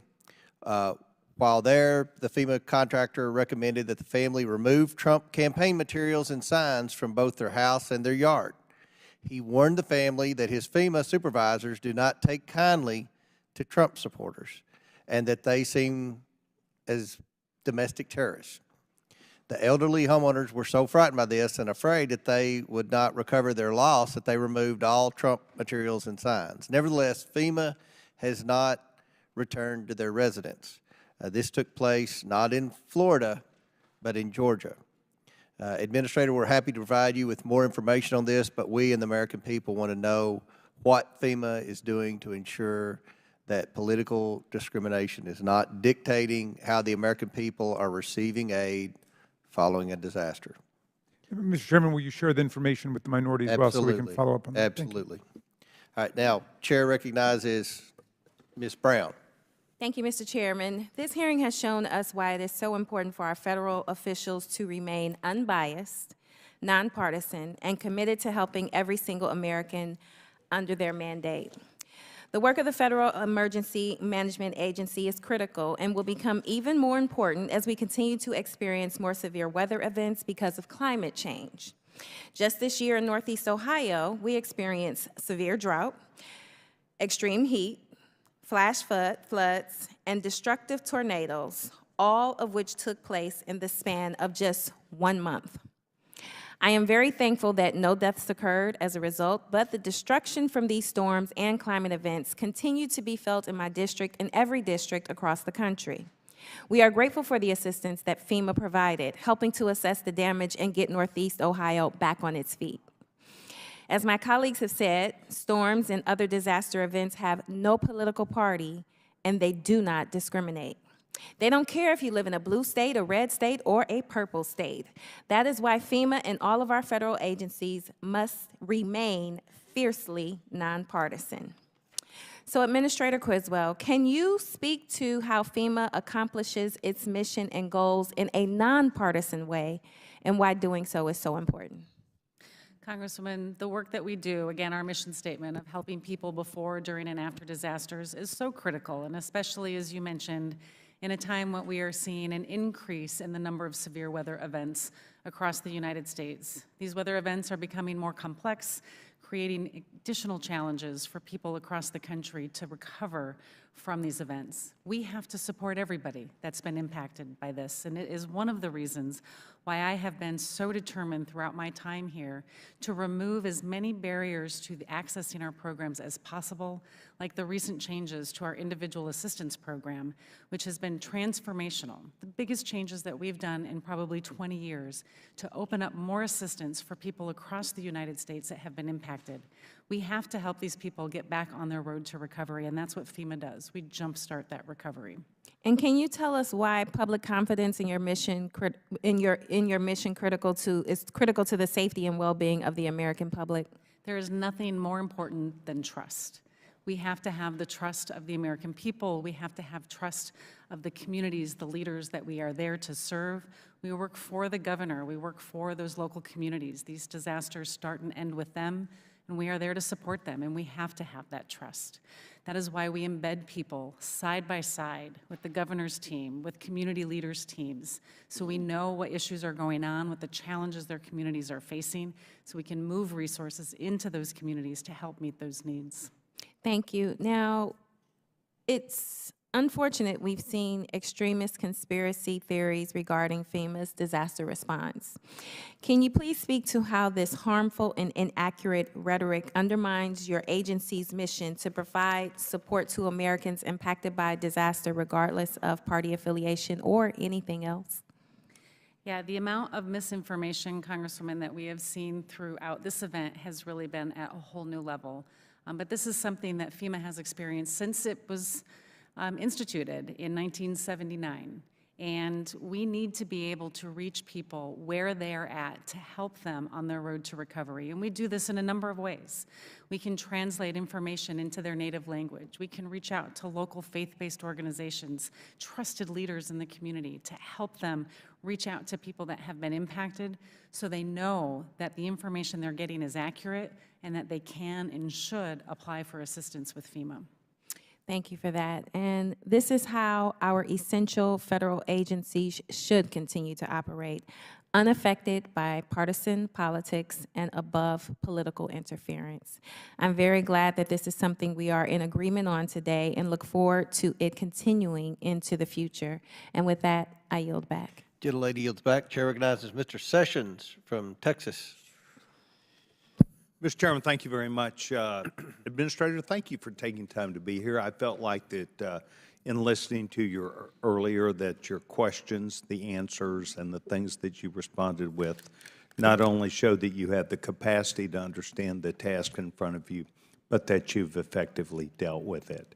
If I could just provide two pieces of information, I'm not even looking for a response, but two pieces of information. We did a subcommittee hearing out in Hawaii, and we had an opportunity, the subcommittee which I chair, federal workforce and government operations in federal workforce. And it was very important for us to go, and we learned that it was the most expensive disaster in the country's history, some $3 billion.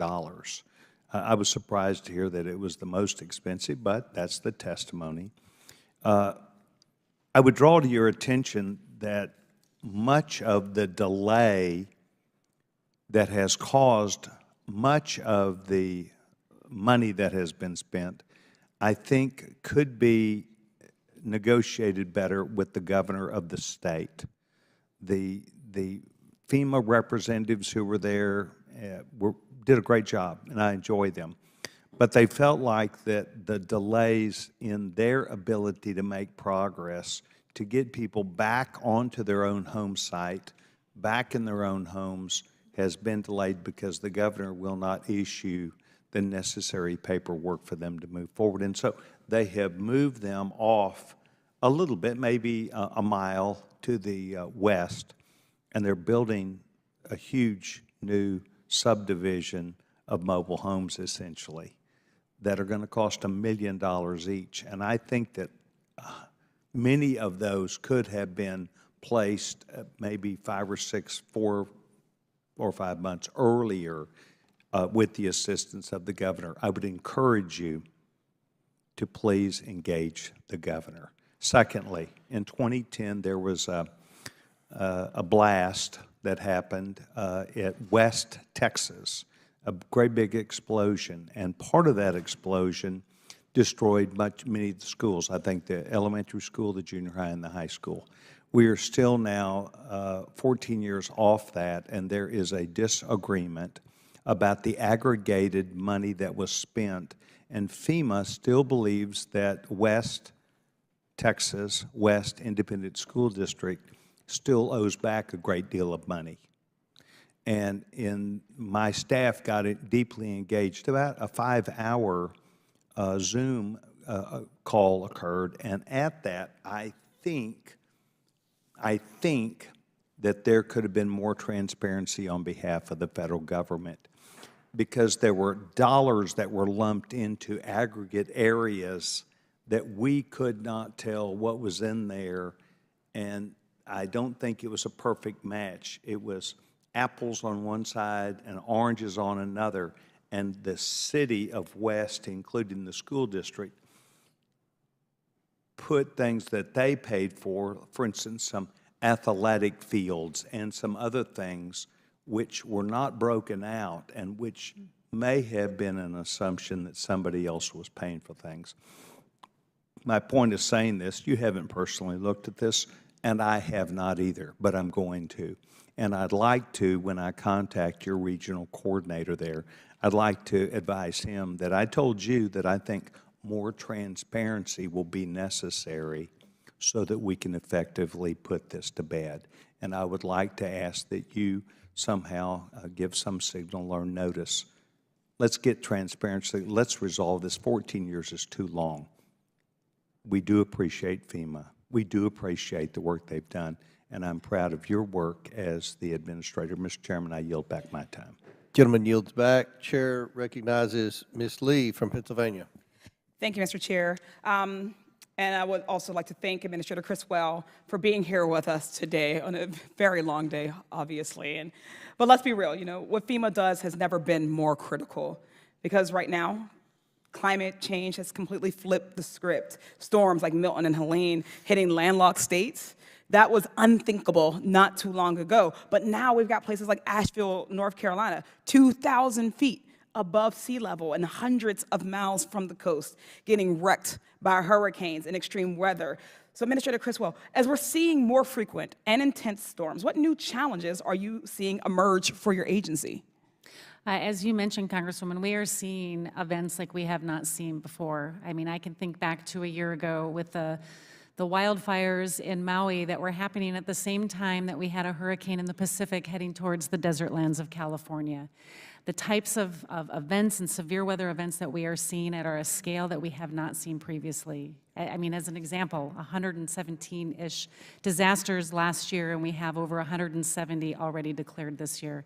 The challenges we face is making sure as we are rebuilding these communities that we do so in a way that makes them stronger against future storms, and not just the risks that they've faced in the past, but the risks that they will face in the future. Certainly. So as climate change worsens, then would you say that your agency is going to need more resources or fewer resources? I think we will definitely need more resources to be able to keep up with the pacing demand of the events that we've been responding to. Certainly. It doesn't take a genius to figure that one out. More disasters in more areas mean more help will be needed. The climate crisis is here. Pretending that it doesn't exist or that it won't get worse only harms the people that we have been sent to this body to represent. For the sake of not only my constituents, but people all over the country who may face natural disasters they've never even thought to prepare for, I hope that we can all come together to give the American people the help that they deserve. That means making sure that FEMA is fully funded and that they are serving all survivors of natural disasters. So let's be honest about what's happening here today.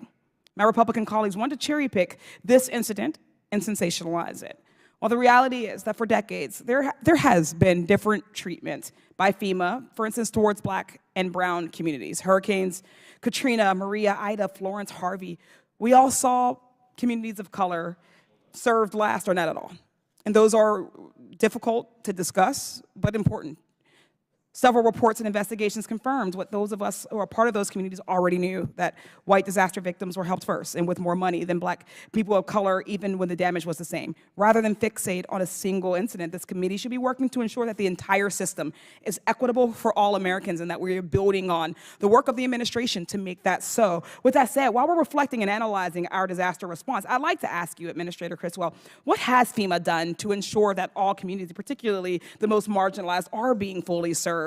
How has there been improvements since previous storms where we have seen critiques or even difficulties in administering service? You know, I have served as a local emergency manager, and I understand what it is like to be a customer of FEMA. I have seen people within my own communities that have had a hard time accessing the programs. One of the first things that I did was change some of our policies to ensure that we understand everybody's unique needs. For example, we know that many homeowners in all parts of the country don't have traditional mortgages or traditional deeds to their homes, and so we expanded the types of documentation that we accept from people so they can access our programs. These are the kind of barriers that were affecting people everywhere, and we wanted to make sure that everyone that was impacted by a disaster could access our programs with minimal amount of barriers. Those are the changes that we've made. We continue to make more. There's more work to do. Certainly, but those are such critical steps that we've seen results from. So we thank you for that. I don't think it can be stressed enough how important FEMA is going to be in the years to come. The climate crisis means recognizing that we're about to see weather events we've just never expected. Hurricanes ravaging inland communities, uncontrollable wildfires, as you've mentioned, across more areas of the country, uncontrollable tornadoes, floods, severe storms that are upending lives. Every dollar not invested in FEMA now is just going to burn us in the years to come. When communities are level, it costs more money to fix. We have no choice but to invest if we don't want to see communities completely erased after climate catastrophes.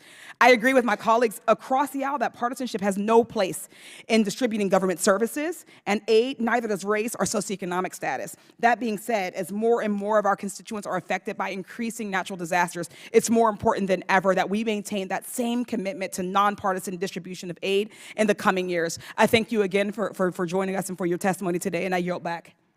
Chair now recognizes Mr. Burchett from Tennessee. Thank you, Mr. Chairman. Ms. Criswell, there seems to be a huge discrepancy in federal cost share between different states.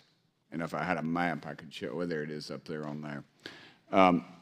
Why is East Tennessee only granted 45 days of 100% federal cost share? It seems like parts of North Carolina, as you can see, were granted 180 days of the 100% federal cost share. The cost share requests for each of the states were granted based on the governor's request. The governor. So when I go to Governor Bill Lee, he's going to tell me that was what he requested. That was the governor's initial request. He has since then requested an additional amount of time, and that's currently under review. Okay. We'd be very appreciative if you could help with that.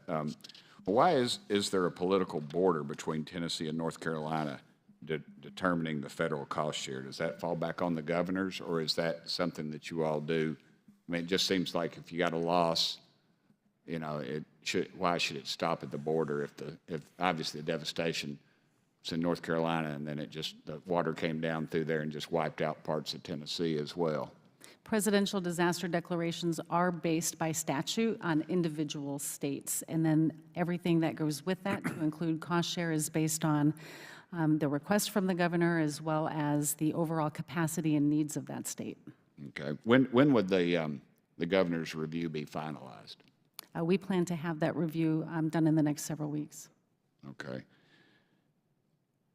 If it's done in the next several weeks, won't that delay the cleanup by these companies? No, it should not delay it. This is only about a cost share. So the work to continue to remove debris or to stabilize critical infrastructure should and needs to continue, and then we will continue to reimburse states on the work that they have done. Okay. Is North Carolina eligible for 180 days of federal cost share due to the severity of the disaster, or is it just that goes back just to the governor what they were asking? In North Carolina's case, the governor did ask for 180 days, and based on the severity and magnitude of the disaster and the scale of the impacts across western North Carolina, it was determined that that was an appropriate request. Okay. What documentation do you require to reimburse disaster victims for temporary shelter? For individuals themselves or for states that covered sheltering costs? Individuals. So if an individual has experienced costs related to evacuating their area either pre-landfall or during a disaster, they are eligible for a number of different programs. They can get rental assistance, and that can be determined just by applying for FEMA additional assistance. But if they need continuing rental assistance, they will have to show receipts that they are continuing to pay for rent. Every case is going to be specific and unique to each individual, and we work with them on a case-by-case basis. The lady who been alluded to many times, I believe her name, the FEMA employee, the name was Marnie Washington, if I'm correct, who gave the order to discriminate against Trump supporters. Who was her supervisor? And was the supervisor disciplined, or was it just totally taken as a individual action? At this point, the unacceptable behavior of this FEMA crew lead, this individual person, has led to my direction to have her terminated. We are conducting ongoing investigations, and we will continue to provide any necessary disciplinary action as necessary. We have also engaged the Inspector General to assist us and provide their own independent investigation. Was this person's supervisor investigated as well? This is an ongoing investigation, and everybody that has been involved in that incident will be part of that investigation. When do you expect that to be finalized? Is there any way to tell? I think it's too early to tell an exact time frame, especially since we want to bring in the Inspector General to conduct their own investigation. Okay. What documents do illegal migrants need for shelter? I'm not an immigration agency. I would have to defer you to DHS.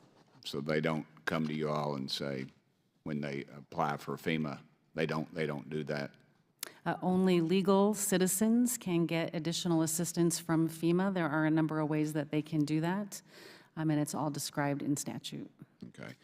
Secretary Mayorkas uses authority under Title V of the 2024 Appropriations Bill to shift funds from the migrant program to disaster relief programs. How do you plan to restore the faith in FEMA after that occurred? Can you repeat that question, sir? Well, I'm going to run out of time, if that's all right, Mr. Chairman. Has Secretary Mayorkas used his authority under Title V of the 2024 Appropriations Bill to shift funds from migrant programs to disaster relief programs?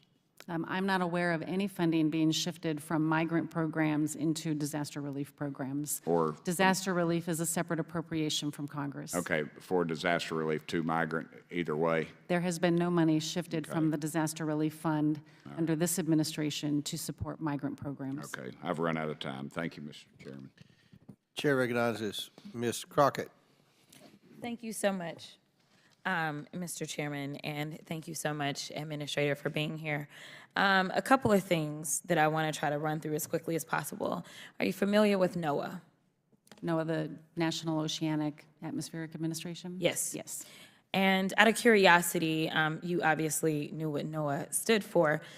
When we are trying to prepare for these disasters as they are impending, do you rely on information that you receive from them in getting prepared for a potential disaster? NOAA is a critical partner of FEMA's, whether it's through their National Hurricane Center to give us forecasts for where hurricanes and the strength of hurricanes are going to hit, or the National Water Center that helps us understand what the flooding impacts are going to be, or the Severe Weather Center that talks about tornado forecasts. All of this is important to make sure that, one, we can inform individuals that are in harm's way, but also help us prepare and pre-position our resources to support any immediate response needs. Thank you for that. So you'd agree with me that any administration that would decide that it wants to get rid of NOAA, that would probably make your job that much more difficult? Without the scientific data that we get from NOAA to help us make decisions and warn the public, it would make that job more difficult. Okay, I want to talk about money, and I want to talk about it a lot here in a minute. Listen, we had a vote that was right before these terrible hurricanes that we've been talking about, Milton and Helene, came in. And in that particular vote, we had an opportunity to decide how much funding was going to go to FEMA.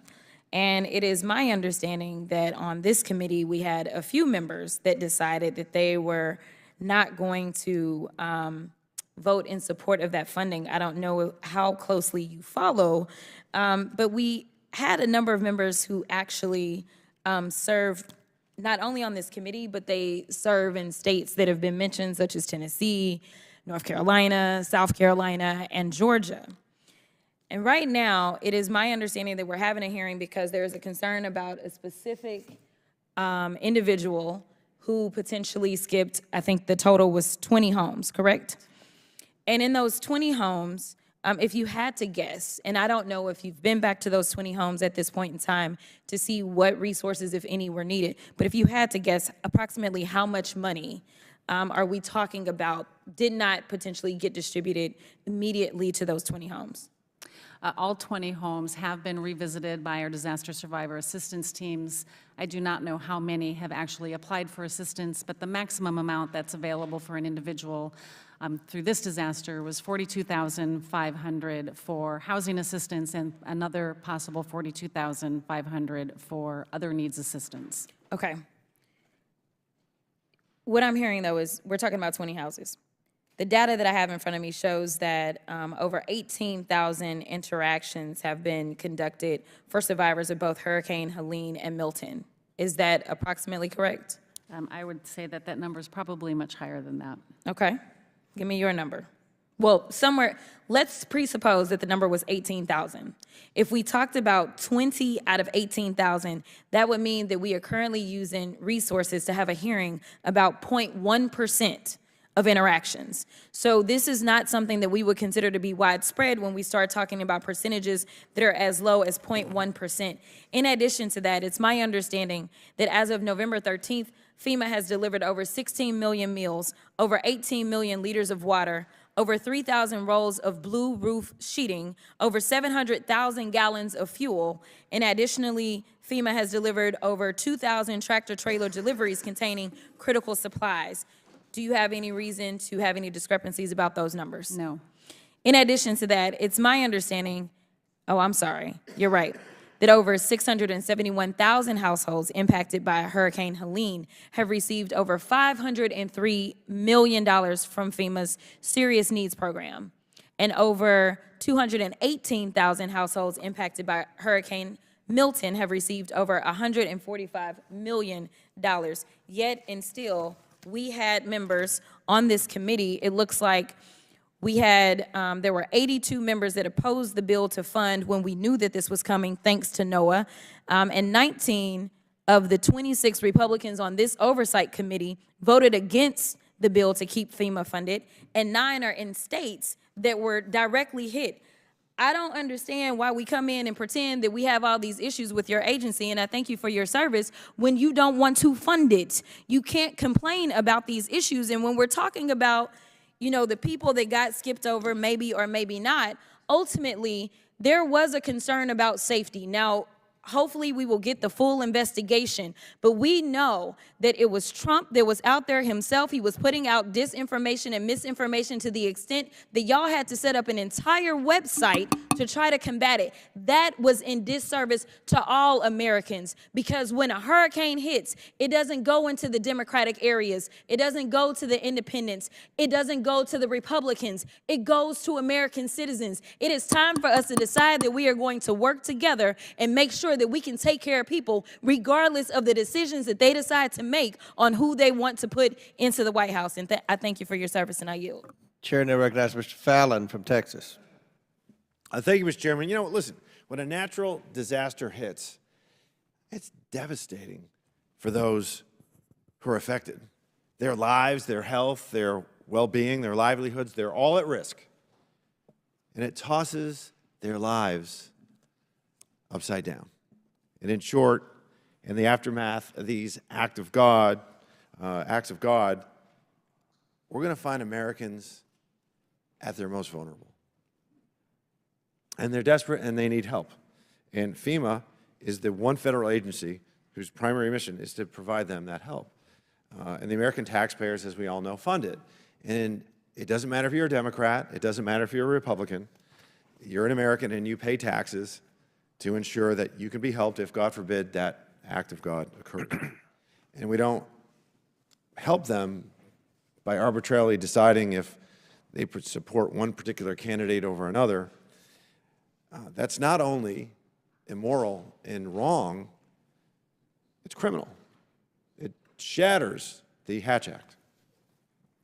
And then we have a FEMA employee, unfortunately, I believe it's Marnie Washington, who was purposely and deliberately withholding aid to Trump supporters.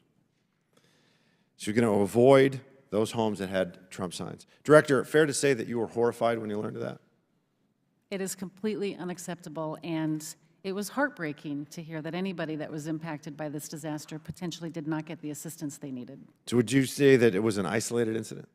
At this time, I have seen no other evidence that goes beyond Ms. Washington, but this is under continuing investigation. So it wasn't systemic. You don't feel it was systemic? I understand the reports that this employee is making. However, the evidence that has been presented to me does not show that this is a widespread problem, but I want to be certain that Right. this is not So a widespread Ms. Washington disagreed, of course, and she said that she'd been scapegoated and that the FEMA, the agency, prioritizes avoidance and de-escalation in situations where some employees may feel unsafe, like, according to her, urban areas where there might be unleashed dogs. And, I mean, the thing that gets me about that is, Director, you don't think that a Trump sign poses a danger akin to a runaway dog, right? Of course not. I mean, that's ridiculous. And Trump supporters certainly shouldn't be compared to or treated like unleashed dogs, nor should anybody, even somebody that supported Ms. Harris for president. And so to determine whether or not this is systemic and this is imbued into the fabric of the agency or not, would you agree that an independent investigation should be called for? Absolutely. And I think it was Representative Perry, and you had a discussion about that today. Was that right? I don't know if it was today, but It was this morning. This morning, yes, yeah. And I have already reached out to the IG. We had been working with them, but I have directly asked them to perform an independent investigation. I think that's great. The thing is, like on a timeline basis, you had October 9th, Milton reaches landfall, and then the 24th, there was a whistleblower complaint. 28th, your legal staff found out about it, and we know for sure on the 7th that the higher-ups, did you find out about this earlier, or was it on the 7th? I was in North Carolina on November 7th when it was brought to my attention that we had this potential issue. I asked my team to look into it and get me additional information. They presented me the written text of this employee, and then I directed the termination. Okay. So did they present you the written text on the 7th? On the 9th. On the 9th, and that's when you fired her on the 9th? Correct. Okay. After I saw written evidence. There was a Daily Wire article that happened to just hit on the 8th, and that was like national news. And then she was fired the very next day. I was just concerned about the fact that your legal staff knew on the 28th, and this woman was not only continually being employed by FEMA, but also as a supervisor as well. And then, so you do agree that we should have an IG investigation, and I think that I also do, but that wasn't until today. Why the delay? There was no delay. We have been working with the IG since this was brought to the Office of Professional Responsibility. They have been determining whether or not they were going to take this case, and I just directly asked them today. So you didn't directly ask them. You could have directly asked them earlier, though, fair to say? Fair to say. Okay, But we had but there been was a working with delay them, of and a couple of we brought them weeks. into this. Okay. So, you know, Very beginning. it's interesting being on this committee, Mr. Chairman, for 4 years. It seems no matter what we talk about, all roads lead back to Donald Trump. And for our friends across the aisle, he's the boogeyman Trump. We can be talking about 40-year high inflation, it's somehow Trump's fault. 20-year high interest rates, Trump. We're talking about a FEMA employee denying services to supporters of Donald Trump, and that's somehow all they want to talk about is Donald Trump. Edited, cherry-picked, out-of-context information. I think that's called misinformation, if I'm not mistaken. And it's unfortunate because here's the facts, that President Donald Trump was president for 4 years, and he approved 89 disasters in states that opposed him, including 17 in California, more than any state. More than 80% of the disaster requests that President Trump denied came from governors of states he won in 2016. And I'm going to have a quote here from an expert. There's really no difference that I've seen, said Chad Bergenis, the executive director of the Association of State Floodplain Managers. That is truth in context. Mr. Chairman, I yield back. Gentleman yields back. Chair recognizes Ms. Tlaib from Michigan. Thank you so much, Chairman. Administrator, thank you so much for being here. I know it's been a long day, but this is really important in regards to something that is happening in my community. I know you probably know I'm from Michigan, and we've been hit hard the last 4 years as a result of storms and flooding. We had 2 declarations in the last 4 years for flooding. Many of my residents, still currently struggle with ongoing emotional toll, as well as the cost of flood damage, which they have yet to be able to recover to this day. In my district, though, residents live in housing that are often do not have separate rooms, or what you call occupant rooms, in the basement, and which triggers this exclusion that FEMA has right now of getting help when there's not somebody like sleeping in the basement. This was very much a surprise to me because many of my seasoned residents who had flooding couldn't get access to be able to do the cleanup, which led to such terrible damage of their basement that, and I would love to submit for the record, Chairman, article from Bridge Detroit, devastating floods leave Detroiters with toxic mold. Without objection to order. And in this article, it talks about the fact that many of our homes, they would get all this coverage for all these other things except the basement, where the flooding, the majority of the flooding left. I have one resident, 90-year-old woman in Northwest Detroit. If you walk into her home these days, especially this time of the year, you'll feel cool air coming from her kitchen to the living room. She'll tell you that 6 months has passed since the last FEMA declared flood, and your heart sinks because she has no, literally resulting from the damage of the basement, drainage issues, no hot water, rising problems related to the mold, and a broken furnace, right? And we're helping her as quickly as possible to try to see if there's any other community-based organizations.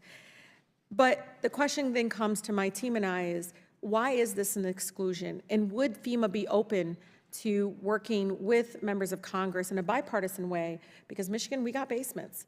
And we need to be able to have some sort of a remedy that it can be a livable home.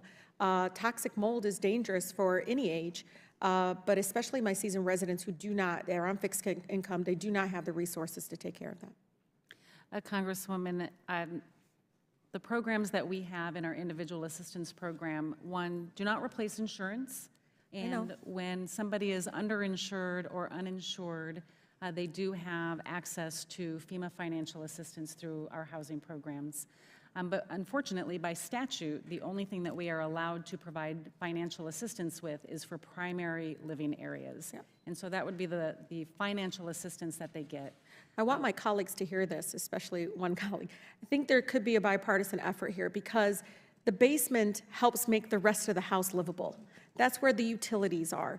I mean, allowing the mold to continue to grow. I had a woman in Inkster who didn't have the capacity to clean out and get the water out. It froze in the winter, causing even more damages to her home. And Administrator, I know it's statute. I just wanted my colleagues to understand it. Also, Mr. Chair, for the record, to submit after the flood article, again, continue to talk about the growing issue of flood and storms that are coming in throughout, I think, Michigan, again, impacted by the lack of, again, FEMA being able to cover or just be able to provide some sort of assistance for basements. And Congresswoman, we would be happy to partner with you and provide technical drafting assistance. But right now, as you mentioned and as I mentioned, we are limited by statute on what we can provide financial assistance for. But we also work with our partners then. That's I know. where the SBA comes in. And SBA is so hard. You want to tell one of my seasoned residents to get a loan from the Small Business Administration, they'll roll your eyes, probably never talk to me again. I can't do that to them. Even when I tell them they'll work with you, thinking about even a lien on their home, they just don't want to go through that process. The other thing, Administrator, I think is really important. I want to know, and please get back to me, in those 2 declarations in Michigan, what was the rate of denial? Because I had to go through so many appeals with our families to get them the help that they needed from FEMA. And I thought to myself, we're just denying folks. And then later, months later, but it takes so much effort to, again, get somebody to respond, help the family get the submission to appeal, and they actually get approved. But the initial denial, I just feel like we could be preventing that initial denial because it's devastating for a family. Some do not even know to call their member of Congress for help. We would be happy to get you that information, and I'll just add that, it frustrates me equally as much that the way our current system, the platform works, sends these letters out so quickly, when all we need to do often is get one additional piece of information. It's something that It's we like a have receipt or something. prioritized Yeah, just tell the in trying to residents. work on it. We got to work on that, because denying them, they walk away and they don't even try again. I understand. And I go to my town halls, I go to different places, and they'll say, well, FEMA denied me. And I said, did you try appealing? What do you mean? How do I do that? Again, I think we need a better process, because our families we shouldn't be, look, we're a public government entity. We shouldn't act like the for-profit insurance companies. We should be better at this. We should move with much, much more compassion. Thank you. Chair now recognizes Mr. Timmons from South Carolina. Thank you, Mr. Chairman. I want to thank Administrator Criswell for being here. You've been here a long time today. It's about 6 o'clock. This is what, your 7th, 8th hour. We appreciate you being here to answer these questions. I don't think any of us believe that you are responsible for the conduct of some of the employees and or leadership. Who knows? We're going to get to the bottom of that, but I just appreciate you being here today. You've gotten a lot of the same questions all day, and I'm going to talk about something a little bit different. I'm going to talk about the media and how it responded to this incident. So on September 30th, President Trump posts on X about reports of FEMA not helping Republican areas, stating, quote, "I don't like the reports that I'm getting about the federal government going out of their way to not help people in Republican areas." And, you know, President Trump posts this on social media, and the mainstream media, quite frankly, lost their mind. So let's just go over some of the responses. October 1st, here we have MSNBC. What kind of would-be leader lies about a deadly natural disaster? When it comes to Donald Trump and Hurricane Helene, it's not a rhetorical question. Then we have New York Times.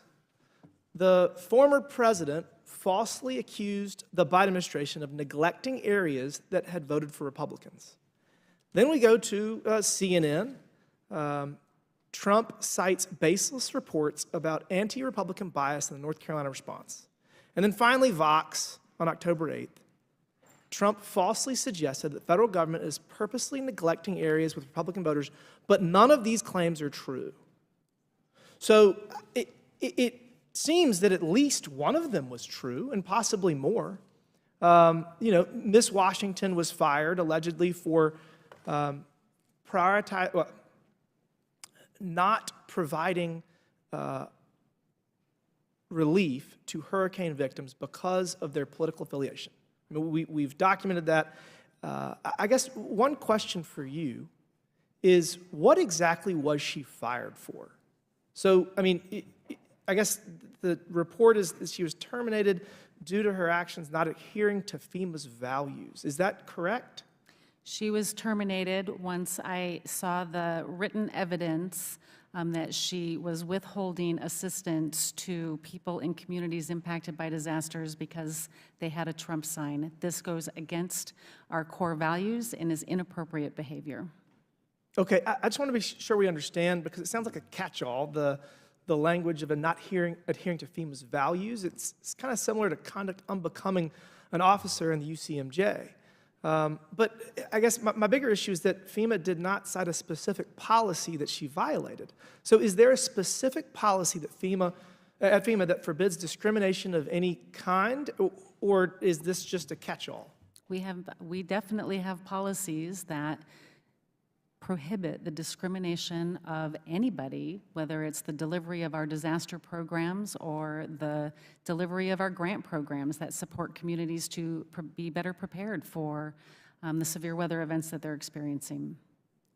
And as you should, and I appreciate that. And obviously, Ms. Washington has made a number of claims alleging that this is systemic and that this is something that is not an isolated incident. We just had another whistleblower allege that there's additional information. So I guess you've already agreed to keep all records of every kind to make sure that this committee and that the American public is able to get to the bottom of whether this was Miss Washington living out her own political fantasy or whether there was a systemic leadership-driven effort to deny relief to people that support President Trump. So you can, again, you've already done it 3 or 4 times, probably 30 or 40 times, you can promise that you're going to keep all information, all data, all emails, all Teams messages for this committee and for the American public to get to the bottom of this?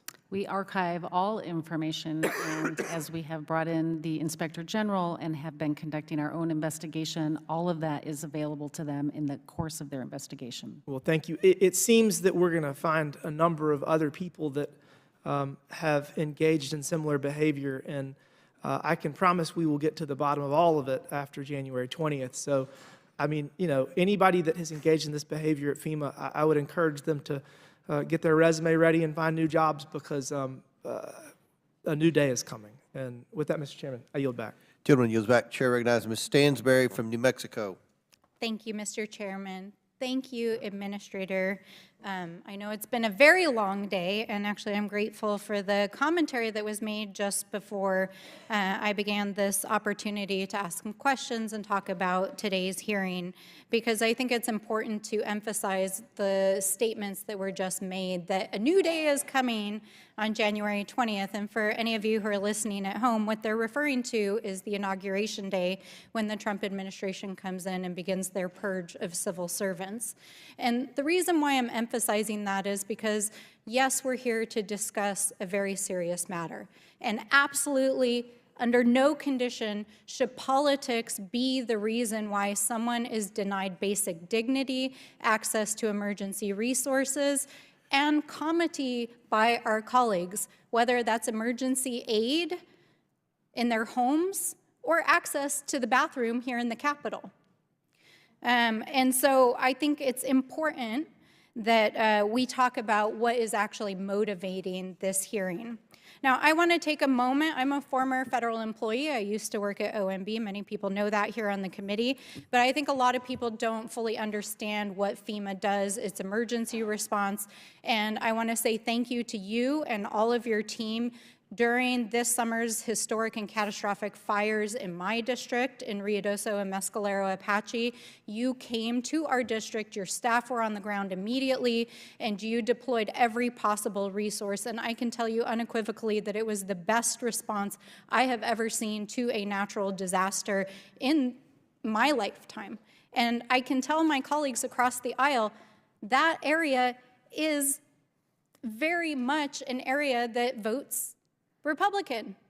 And those of us in New Mexico, we don't care. We don't care what your political affiliation is. We're going to show up. If you're in need, if you need help, if you're having an emergency, we're going to show up. We're going to help. And so obviously all of us are deeply disturbed to learn of this incident. It sounds like the person was disciplined and dismissed, and so we're grateful for that. But I find it odd that we're having a hearing where my colleagues have spent how many hours now? 6, 8, I don't even know at this point, gaslighting us. You know, like, here we are, we're having this hearing about an incident which is totally unacceptable, and yet the gentleman who's about to take office, the president-elect, deliberately and outspokenly withheld aid from his political rivals, from the state of California, from Puerto Rico, from communities that he knew did not vote for him. And so I just find it bizarre that we're even having this hearing. And one of the things that I do think is important to emphasize is that this single most impactful thing that happened during those 2 hurricanes that happened in the October timeframe was the disinformation that dissuaded people in emergency situations from going and getting individual aid in their homes. I don't know how many people felt like they didn't get direct service from FEMA or other emergency responders, but what we do know, because the data tells us, is that there was a disinformation campaign by the candidate who was running for president, members of this committee who were spreading disinformation. And we know that thousands of people in North Carolina and across the South and Florida didn't even go and ask for assistance, even though they qualified for emergency assistance for housing, for hotels, for food, and things like that. So if we want to talk about threats to emergency response, emergency management to our communities, let's talk about one of the biggest threats, which is disinformation and eating away at the emergency services that help our communities. And I want to just close on this note, because I believe that the purpose of this committee is actually the real pretext of what's going on here is that we know, as was just stated by my friend across the aisle, that on January 20th, a new day is coming. And one of the things that we know is that a conservative agenda was put forward by the Heritage Foundation and others in Project 2025, and it called for the privatization, shrinking, and the doing away with certain parts of FEMA and emergency insurance. They are trying to distract from the fact that they know that is what's coming, that is part of the plan. They have not passed an emergency package that they were calling for to help our communities just a month and a half ago, that suddenly, well, we can't pass legislation because we don't need to get it done. So I think it's really important that the American people understand what this is. We are going to have to fight to protect our federal employees against what we know is going to be an active purge. And I want to say to all of you and to all of our first responders out there, thank you for the jobs that you do. Thank you for the lives that you save. We appreciate you so, so much, and we're going to fight for you. Chair now recognizes Ms. Green from Georgia. Thank you, Mr. Chairman. While Democrats are complaining about this lengthy hearing and about President Trump coming in and slashing and reducing the size of government, I just want to say let the purge begin, because there's people that are homeless right now in western North Carolina, eastern Tennessee, Georgia, and it's not, misinformation is not the most dangerous thing facing us. It's right now pretty much the federal government and the failure to the American people. Ms. Criswell, in FEMA's, first off, let's put this up. This is the strategic plan you have posted on the FEMA website. The goal and objectives laid out in the 2022-2026 strategic plan will help ensure success for our agency, the emergency management community, and those we serve. The plan outlines 3 bold, ambitious goals to meet this challenge. You have listed as number 1, instill equity as a foundation of emergency management. 2, lead whole of community in climate resilience. 3, promote and sustain a ready FEMA and prepared nation. Ms. Criswell, in FEMA's strategic plan document that you crafted, you say, and I quote, "We must instill equity as a foundation of emergency management. Systems that foster inequality serve no one, especially in times of crisis. We must recognize that disasters affect individuals and communities differently, commit ourselves to reducing barriers to access, and deliver equitable outcomes for all whom we serve." The document adds, underserved communities as well as specific identity groups often suffer disproportionately from disasters. However, thanks to whistleblowers that came out, we found out that Trump supporters were also suffering, apparently worse than others, because their homes were skipped over. And I know you said that you fired the employee that skipped the homes of Trump's, that had Trump signs. But, you know, we don't believe that was a one-time incident. And now we know there's another whistleblower that has come forward and said that this happened in another state. And you see, the reason why Americans don't believe this is a one-time situation is because they're used to being treated as if they're second-class citizens by the Biden administration. Not only has this happened in FEMA, when they were suffering under horrific conditions after this hurricane, it's happened through the Department of Justice, where the Department of Justice has been used against pro-life activists, parents holding their school boards accountable, and people that protested the election on January 6th. This Biden administration, as a matter of fact, you talk about equity, has treated half of this country and our beliefs and how we feel completely unequitable. So on that note, I also want to bring up that you also said, in administering our mitigation programs, we will keep equity considerations top of mind and will include them in the competitive scoring process for programs such as flood mitigation assistance. What exactly is this scoring process that you use when you are choosing organizations to give FEMA funds to? Congresswoman, we have a number of competitive grant programs that provide assistance across a variety of areas. The ones that you are speaking of are part of our mitigation program, where we want to build resilience in these communities so they can be stronger against some of the impacts from the severe weather events we're seeing. But we know that many communities don't have paid staff to write grants. They don't have the resources to be competitive against the larger urban areas. And so we want to make sure everybody, again, has access to the programs that we offer and that we reduce those barriers to make sure that they come in on a level playing field and can get access to make their communities stronger. Well, in the fiscal year of 2023, FEMA spent nearly $1 billion, $789 million, to shelter illegals in the United States. This past year, it was about $641 million, and this money largely is distributed through NGOs. Here's a whole list of them. I know it may be hard to see from there, but this is a whole list of cities, states, and NGOs that received millions and millions of dollars from FEMA, and this was to house illegal aliens, not Americans, who, by the way, all that money right there, that comes from Americans' bank accounts when they write their checks to pay their taxes. Do you think it's acceptable for billions of American taxpayer dollars to be spent on housing people invading our country, but yet Americans in North Carolina, Georgia, and Florida are still homeless and have yet to fully receive support? Congresswoman, we have been directed. Is that equitable? We have been directed by Congress to administer the Shelter and Services Program. If Congress chooses to change that direction, we will follow that law. Congress is changing that direction, absolutely. We're going to put American citizens first, not migrants, because we don't believe that's equitable. You see, the situation, housing illegal aliens while Americans suffer with Americans' taxpayer dollars, that's not equitable. As a matter of fact, that's the biggest failure that could be ever done to the American people. It's such a failure, it should be treason. And that's how the American people feel. As a matter of fact, regular people are so outraged, they are pissed, furious at the fact that they feel completely failed by FEMA that's funded by their money, and yet their own money went to house illegal aliens that have invaded this country. Americans are dead today because of the failures of our border, and FEMA took care of these people.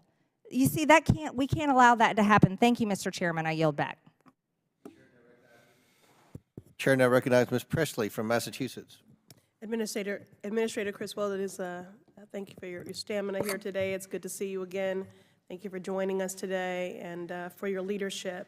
In the face of repeated climate disasters, mass violence, and humanitarian crises, the workers of FEMA represent the very best of public service and deserve the support of Congress. Attempts by Republicans, many of whom are climate and science deniers, in the face of a frequency of events that were once anomalies, but I digress, attempts by Republicans to question the integrity of FEMA workers is a direct attack on FEMA's mission. Its mission is especially vital for our constituents, many of whom face not only the loss of homes and livelihoods, but also lasting emotional and psychological trauma in the wake of such profound loss. Ms. Criswell, Administrator, 2 years ago, my bill, the Post-Disaster Mental Health Response Act, was signed into law by President Biden. It expands mental health supports during emergency declarations. Survivors, in my opinion, deserve not only to heal, but to thrive, and this law moves us closer to that. As someone who is deeply committed to addressing trauma, I'm proud to have partnered with you and FEMA in this fight. Bearing this in mind, can you expound, Administrator Criswell, on how FEMA is incorporating long-term mental health care into its recovery plans to support the survivors of recent hurricanes? Congresswoman, I appreciate your partnership in pushing that bill forward, because the impact that these citizens have after a disaster is traumatizing. And what we don't want to do is re-traumatize them with the delivery of our programs. We have worked with our teams to institute a trauma-informed care approach so we can understand better how a community feels and how a community is reacting to the impacts from the severe weather event. We also have teams that go out into the field because our staff also get traumatized with the day in and day out conversations with people who have lost everything, and it affects them personally. Many of them survivors from previous storms themselves. And so this holistic mental health support is so critical, and we have to destigmatize mental health support in a way that encourages our staff, but also survivors, to get the help that they need. Thank you, Administrator Criswell. When we focus on healing, that's right, we do have to also acknowledge the work of the healer. Who is healing the healer? So FEMA workers themselves are exposed to immense stress and trauma during their services. And as Mr. Moskowitz was alluding to earlier, there is high fatigue and burnout and low morale because these are extenuating circumstances with which to be proximate to. What resources or initiatives does FEMA provide to support the mental health of its own personnel after a disaster? We've taken this very seriously, and we have our own mental health advisor at headquarters, but we've also put in mental health advisors in each of our regional offices. And we send teams out into the communities, into our disaster recovery centers and our joint field offices to make sure we're taking care of our people. And even back at headquarters, we will do stand-downs to make sure that we're providing the assistance that they need, making sure they know the resources that are available to them, and that when we ask somebody, how are you doing, we're not just doing it in passing, and we're really listening so we can understand the stress that they may be going through and encouraging them to take a break if you need a break, but come back so you can help these people. Thank you for recognizing the importance of that work and for your continued partnership. Now, my district, the Massachusetts 7th, relies heavily on FEMA in times of crisis. That's why earlier this year I was proud to work with municipal leaders to secure $2.5 million for the Cambridge Community Center Resilience Hub and the Mill Creek Resilience Program in Chelsea and the Island and River Resilience Project in Everett. Administrator Criswell, while I understand there are many priorities before the new administration steps in, can I have your commitment that FEMA will work to quickly get these funds to my district? And can you follow up with a point of contact I can connect with to follow through on this? Congresswoman, we'll certainly follow up with you on the status of those programs and see where they're at and what we can do to move them along. Thank you. Like every district represented in this hearing room, the Massachusetts 7th depends on FEMA's ability to do its job. We cannot turn the agency into a political game. Instead, we must ensure FEMA and its workers have the resources, respect, and public confidence they need to continue their work. Our constituents deserve nothing less. Thank you. I yield back. Chair now recognizes Ms. McLean. Before I recognize Ms. McLean, we want to publicly congratulate Ms. McLean for being elected the Majority Caucus Conference Chair. That's a big deal, a big high-ranking leader. We have an all-star cast of members in both parties, especially on our side of the aisle, so congratulations, Chairwoman. Oh, thank you. Thank you.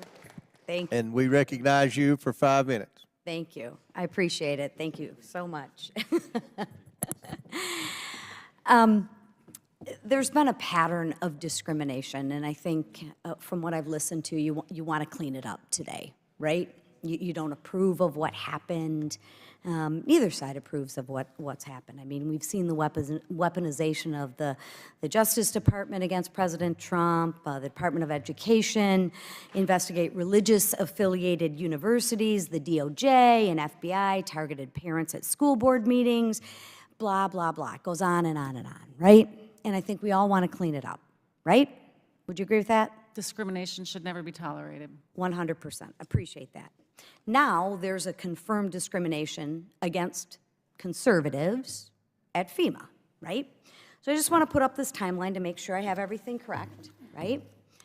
October 22nd, verbal guidance was given by Ms. Washington to skip over, for lack of better words, Trump homes. Anybody that has a sign, a Trump sign. October 24th, the whistleblower comes forward. October 27th, the team's message that we've seen was sent out. 28th of October, the complaint received by FEMA's legal staff. And October 8th, God bless you, this story became public.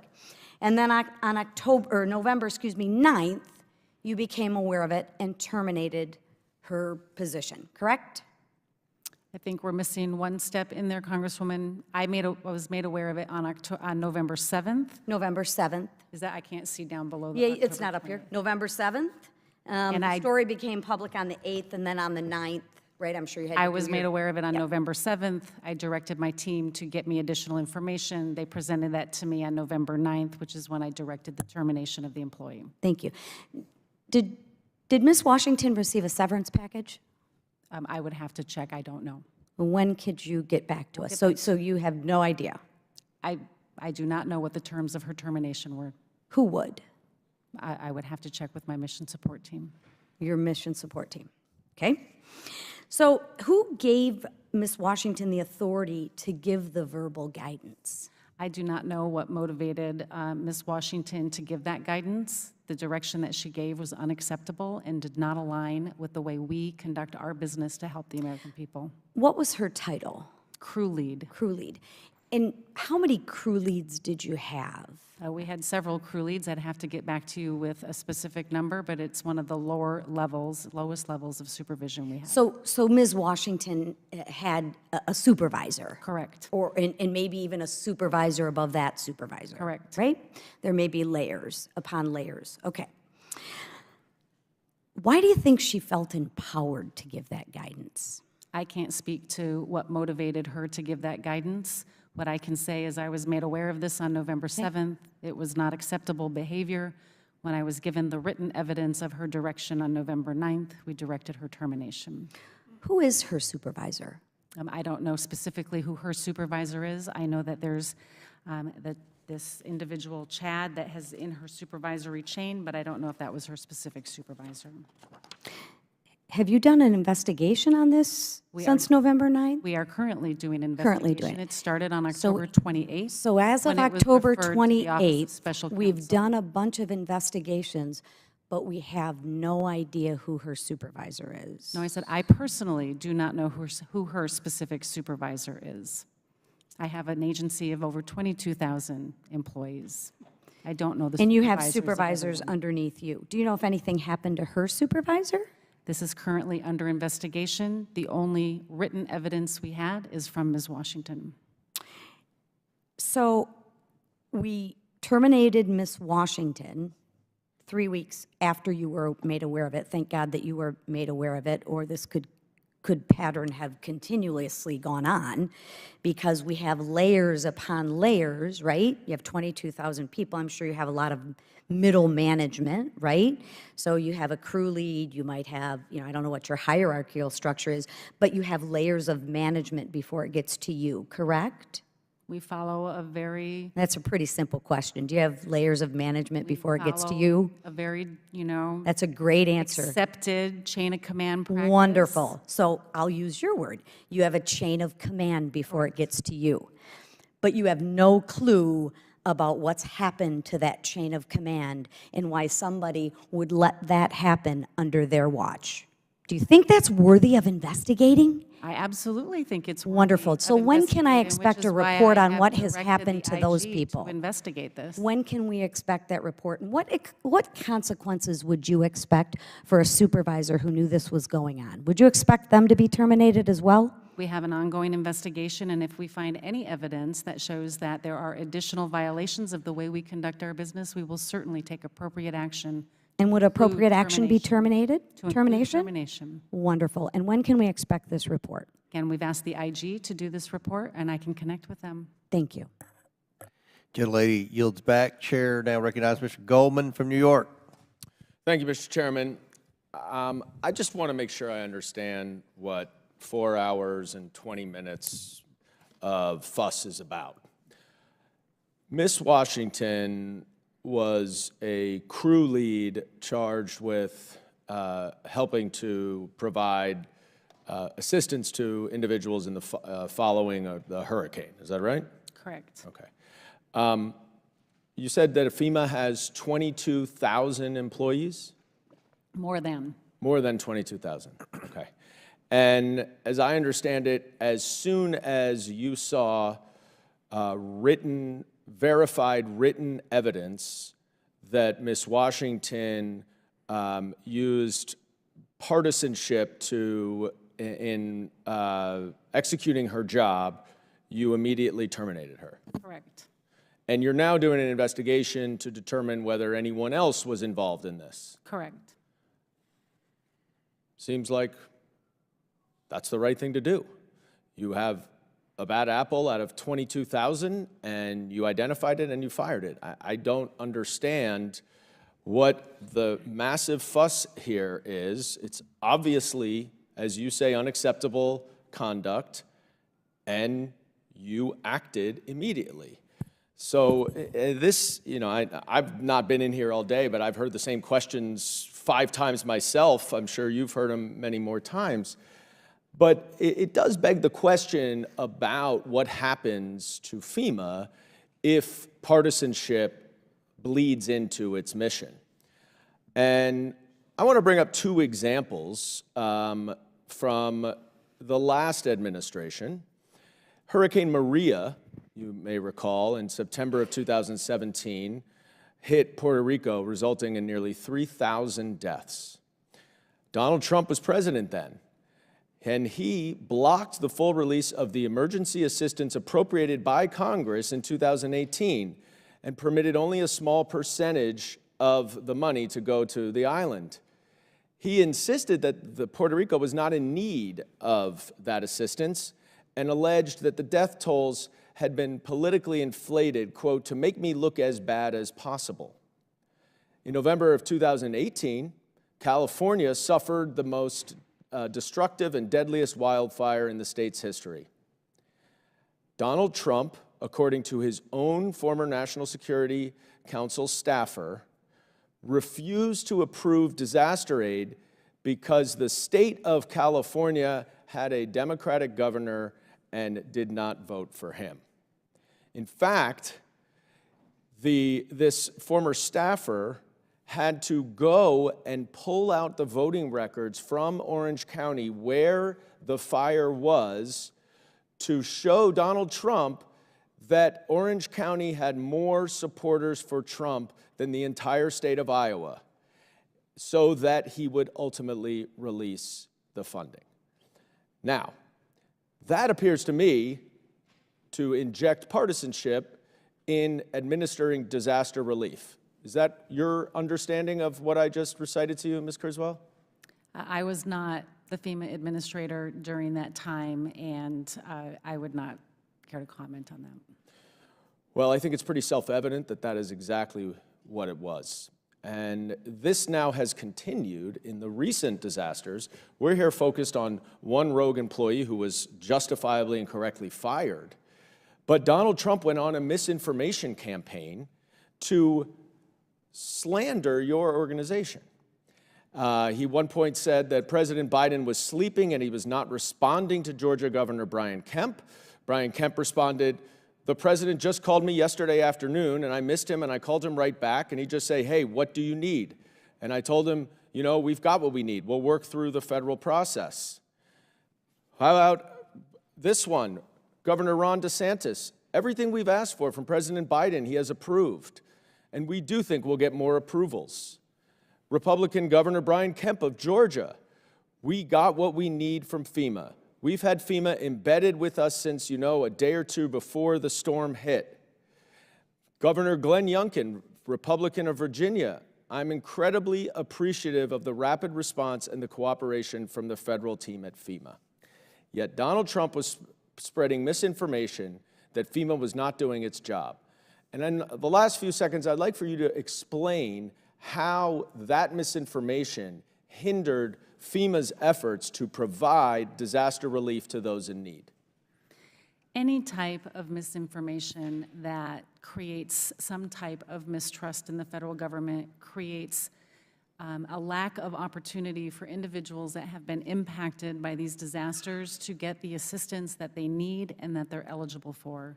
And we want to be able to reach out to everybody that has been impacted and assure them that we are there to support them. They should register for assistance, and we can work with them to help them on their road to recovery. And do you think that there were some people who did not receive disaster assistance because of this misinformation by Donald Trump? We will never know if there are people that should have applied and didn't, but there is the possibility that individuals may not have applied for assistance because of what they were reading across social media. Okay. Well, there are plenty of publications and media reports about that being the case, and it is a terrific shame. And thank you very much, Administrator Criswell, for all of your hard work during difficult times. I yield back. Chair now recognizes Ms. Boebert from Colorado. Thank you, Mr. Chairman. Ms. Criswell, I appreciate you being here today. My colleague from Tennessee, Congressman Tim Burchett, had asked you about funding for illegals, those who have come into our country, entered our country illegally, and who were present for some of these storms. And under oath, you stated that only American citizens could apply for additional funding through FEMA. Do you stand by that?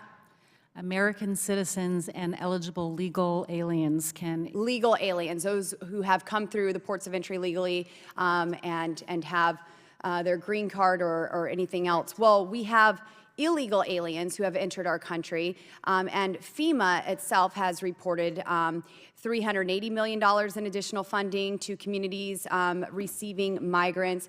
FEMA awards $110 million to the Emergency Food and Shelter Program to assist migrants. Another FEMA notification, Department of Homeland Security announces distribution of more than $77 million in congressional funding for communities receiving migrants. Politico says New York City to get $104.6 million from FEMA, and the list goes on and on. Even the embassy, the U.S. Embassy in El Salvador chimed in, and so I would say that there's quite a bit of money going towards illegal aliens. And Mr. Chairman, I would like to ask for this to be submitted into the record, these headlines here.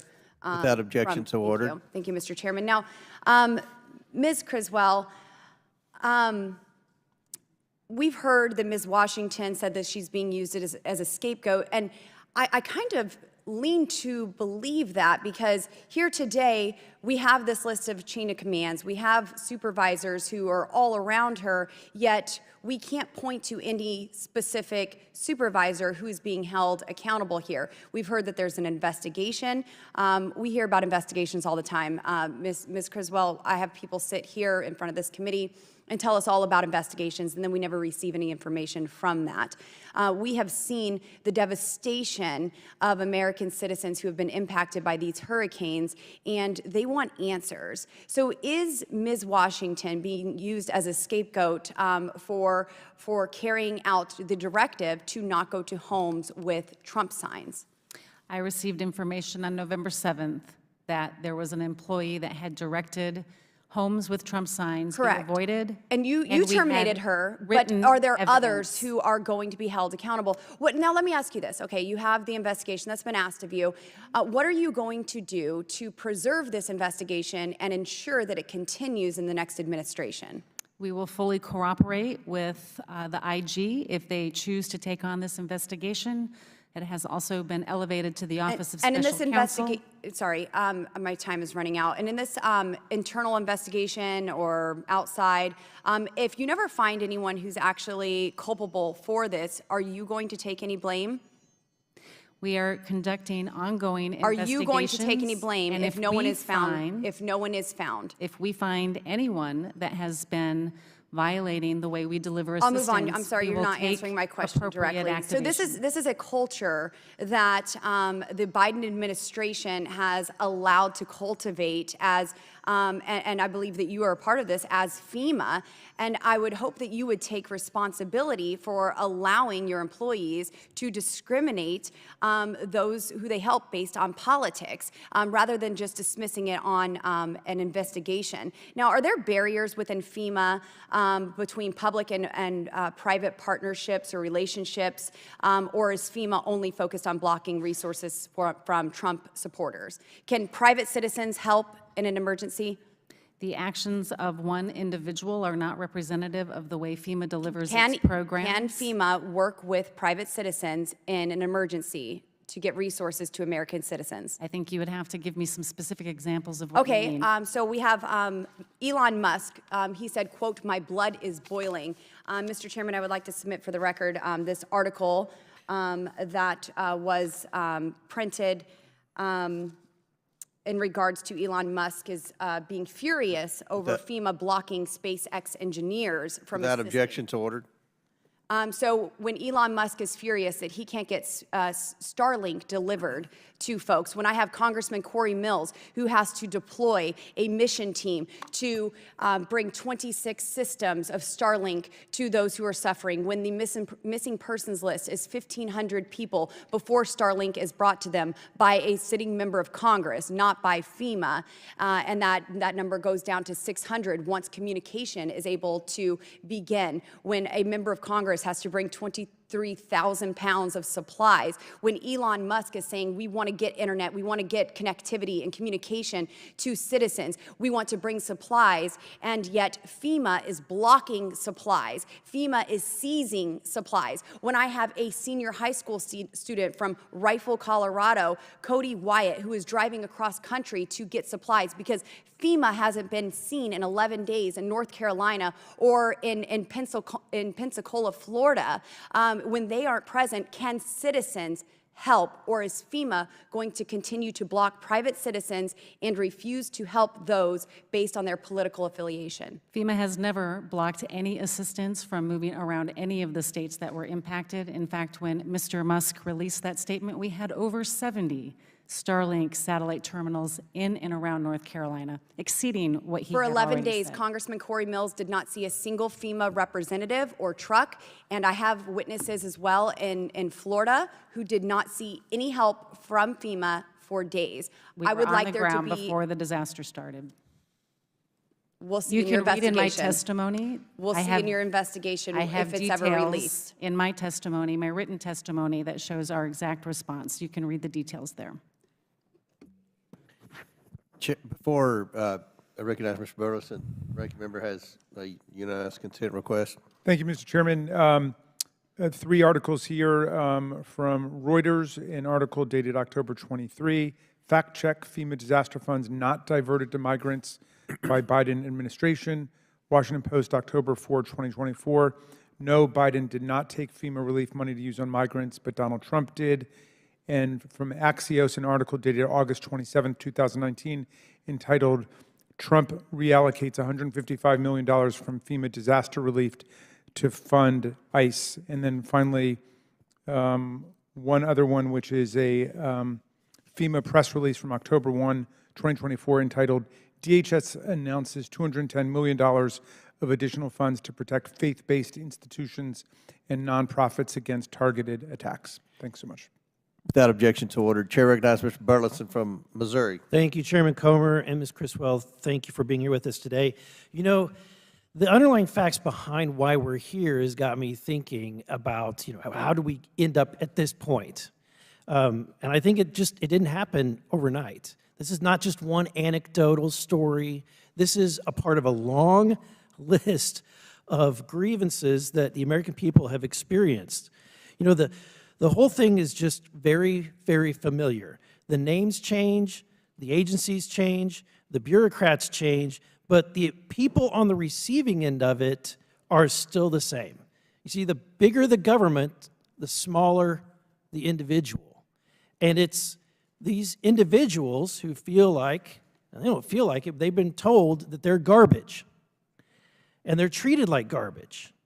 And when the President of the United States uses words like, like has been used, deplorables, garbage, Nazis, then one can expect your agencies to treat people in the way in which you're talking about them. As you know, we have a FEMA supervisor that expressly directed volunteers to go door to door offering assistance to bypass the homes of homes that had Trump campaign signs. These are American citizens. These are taxpayers. These are our countrymen and women who just lost everything, all their possessions, and they're being treated like garbage. And look, I know that you have said, and I think you've done well today, that political discrimination is not tolerated within the agency. But it looks to me, and I think it's clear to a lot of Americans that they feel the same way after the election earlier this month, and I think that's why the election results ended up the way they did, because it's the sentiment of the American people. The guy who went through, because they feel like they can relate to the guy who went through all of what was clearly a weaponized prosecution for whether it's the Department of Justice. The American citizens see that while he's being attacked by the Department of Justice, they've been attacked. We had concerned parents at school board meetings labeled as terrorists. We had Catholics labeled as terrorists. We had excessive sentences handed out for pro-life activists, and we had the aggressive targeting of President Biden's political opponents while slow-walking the Hunter Biden criminal investigation. And this is not new, because during the Obama years, we had the IRS was used to target conservative groups. Remember? I mean, we had Lois Lerner and that agency stopping the attempts for groups that had the word Tea Party or Patriot from being able to get tax-exempt status.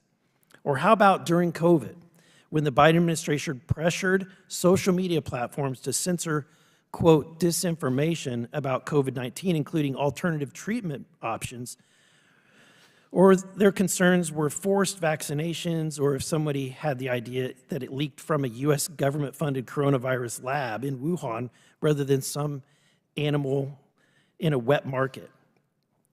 The American people, who have been called garbage, we saw a federal government do more to stop the distribution of ivermectin and hydroxychloroquine than it did fentanyl.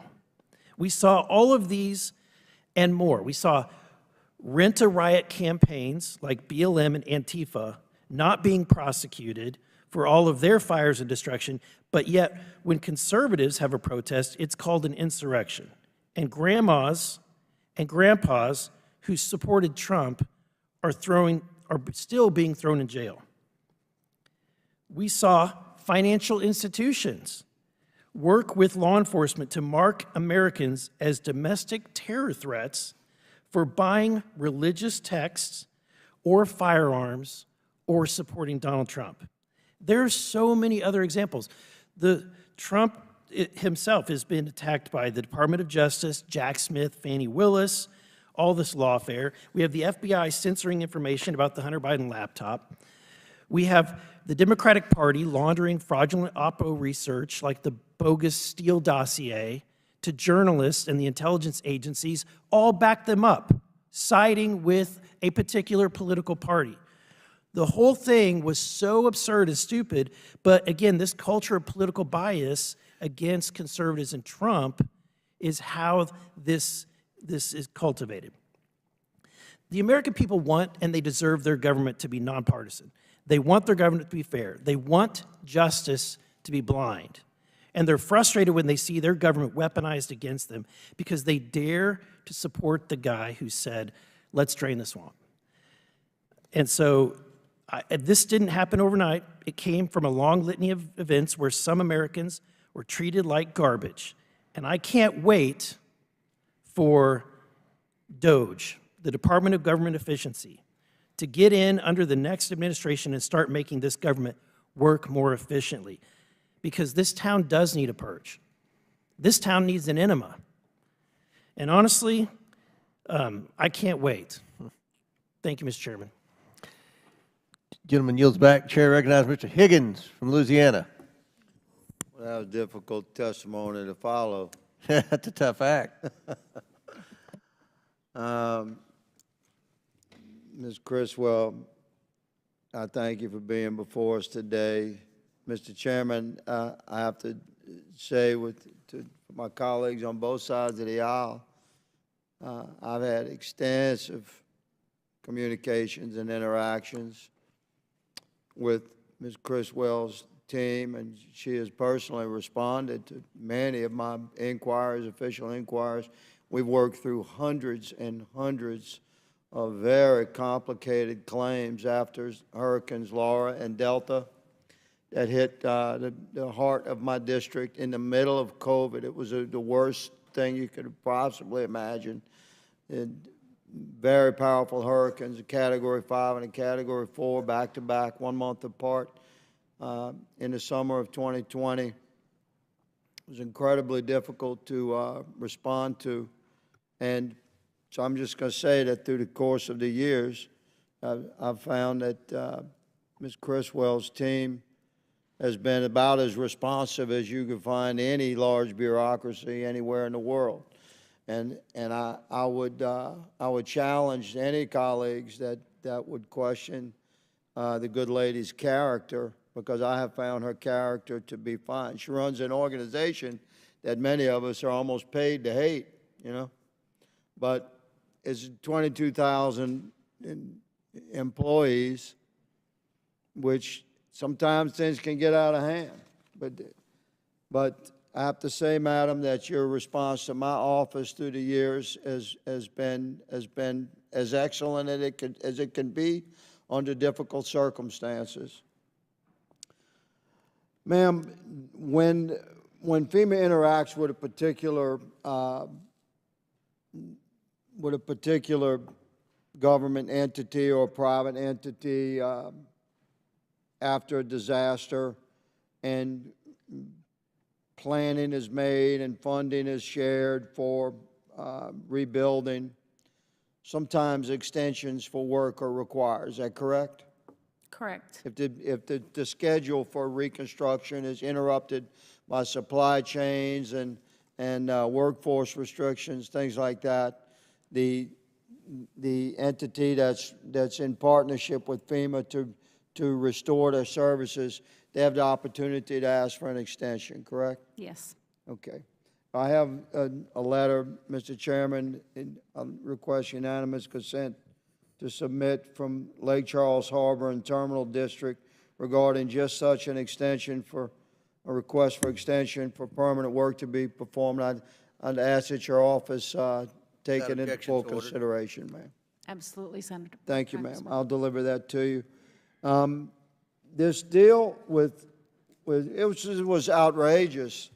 These reports that we had of a FEMA employee bypassing Trump supporters. I found it to be outrageous. How did this strike you, ma'am? It's completely unacceptable, and it's heartbreaking to know that anybody impacted by Hurricanes Helene or Milton would have not been given the opportunity to get the assistance that they are eligible for. Do the people of North Carolina and Florida and Georgia and South Carolina and Tennessee have your unwavering commitment to do everything in your power to help them recover?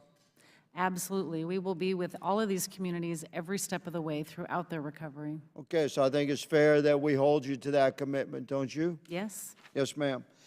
Regarding this behavior out of this employee, I think you handled that.